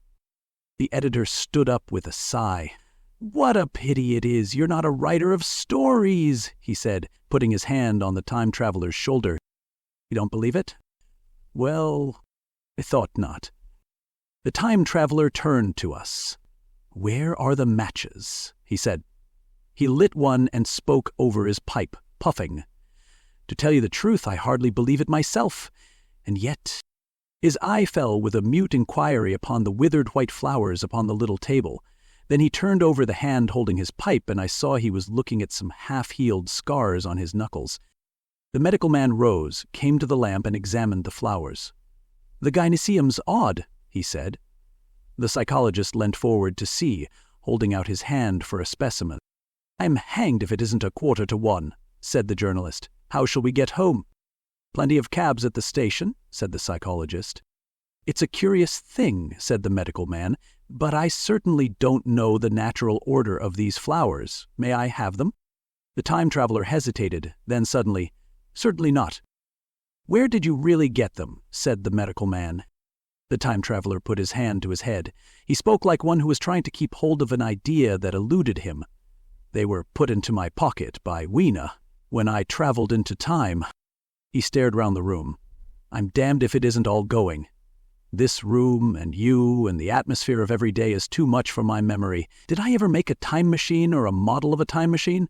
Or is it all only a dream? They say life is a dream, a precious poor dream at times, but I can't stand another that won't fit. It's madness. And where did the dream come from? I must look at that machine, if there is one." He caught up the lamp swiftly and carried it flaring red through the door into the corridor. We followed him. There, in the flickering light of the lamp, was the machine, sure enough, squat, ugly, and askew, a thing of brass, ebony, ivory, and translucent glimmering quartz. Solid to the touch, for I put out my hand and felt the rail of it, and with brown spots and smears upon the ivory and bits of grass and moss upon the lower parts, and one rail bent awry. The time-traveler put the lamp down on the bench and ran his hand along the damaged rail. "It's all right now," he said. "The story I told you was true. I'm sorry to have brought you out here in the cold."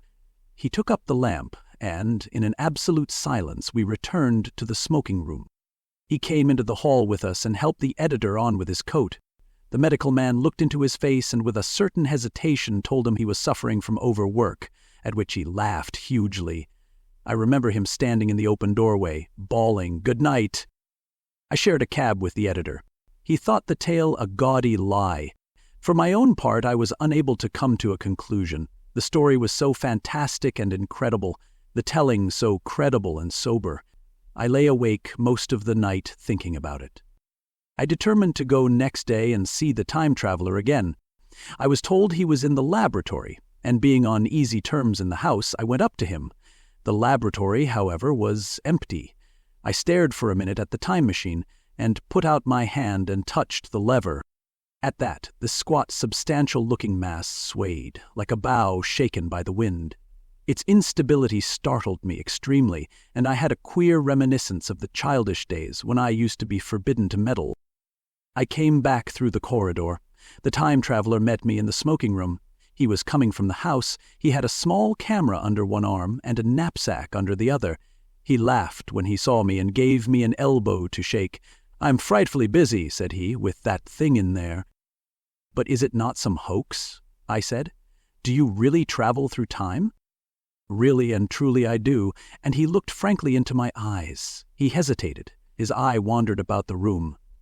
"I only want half an hour," he said. "I know why you came, and it's awfully good of you. There's some magazines here. If you'll stop to lunch, I'll prove you this time traveling up to the hilt, specimens and all. If you'll forgive my leaving you now." I consented, hardly comprehending then the full import of his words, and he nodded and went on down the corridor. I heard the door of the laboratory slam, seated myself in a chair, and took up a daily paper. What was he going to do before lunchtime? Then suddenly I was reminded by an advertisement that I had promised to meet Richardson, the publisher, at 2. I looked at my watch and saw that I could barely save that engagement. I got up and went down the passage to tell the time traveler. As I took hold of the handle of the door, I heard an exclamation oddly truncated at the end, and a click and a thud. A gust of air whirled round me as I opened the door, and from within came the sound of broken glass falling on the floor. The time traveler was not there. I seemed to see a ghostly, indistinct figure sitting in a whirling mass of black and brass for a moment, a figure so transparent that the bench behind with its sheets of drawings was absolutely distinct. But this phantasm vanished as I rubbed my eyes. The time machine had gone. Save for a subsiding stir of dust, the further end of the laboratory was empty. A pane of the skylight had, apparently, just been blown in. I felt an unreasonable amazement. I knew that something strange had happened, and for the moment could not distinguish what the strange thing might be.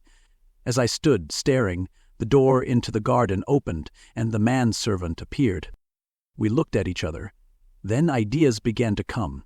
"Has Mr. gone out that way?" said I. "No, sir. No one has come out this way. I was expecting to find him here." At that I understood. At the risk of disappointing Richardson, I stayed on, waiting for the time traveler, waiting for the second, perhaps still stranger story and the specimens and photographs he would bring with him. But I am beginning now to fear that I must wait a lifetime. The time traveler vanished 3 years ago, and, as everybody knows now, he has never returned. Epilogue. One cannot choose but wonder, will he ever return? It may be that he swept back into the past and fell among the blood-drinking, hairy savages of the age of unpolished stone, into the abysses of the Cretaceous Sea, or among the grotesque saurians, the huge reptilian brutes of the Jurassic times. He may even now, if I may use the phrase, be wandering on some plesiosaurus-haunted oolitic coral reef, or beside the lonely saline seas of the Triassic Age. Or did he go forward, into one of the nearer ages, in which men are still men, but with the riddles of our own time answered and its wearisome problems solved? Into the manhood of the race, for I, for my own part, cannot think that these latter days of weak experiment, fragmentary theory, and mutual discord are indeed man's culminating time. I say, for my own part, he, I know, for the question had been discussed among us long before the time machine was made, thought but cheerlessly of the advancement of mankind, and saw in the growing pile of civilization only a foolish heaping that must inevitably fall back upon and destroy its makers in the end. If that is so, it remains for us to live as though it were not so. But to me the future is still black and blank, is a vast ignorance, lit at a few casual places by the memory of his story. And I have by me, for my comfort, 2 strange white flowers, shriveled now and brown and flat and brittle, to witness that even when mind and strength had gone, gratitude and a mutual tenderness still lived on in the heart of man. Thank you for listening to this rendition of The Time Machine by H.G. Wells. Don't forget to hit that like button if you enjoyed it. There are more free audiobooks in this channel, and more are being added. Be sure to subscribe so you can easily find them again, and have yourself an awesome day.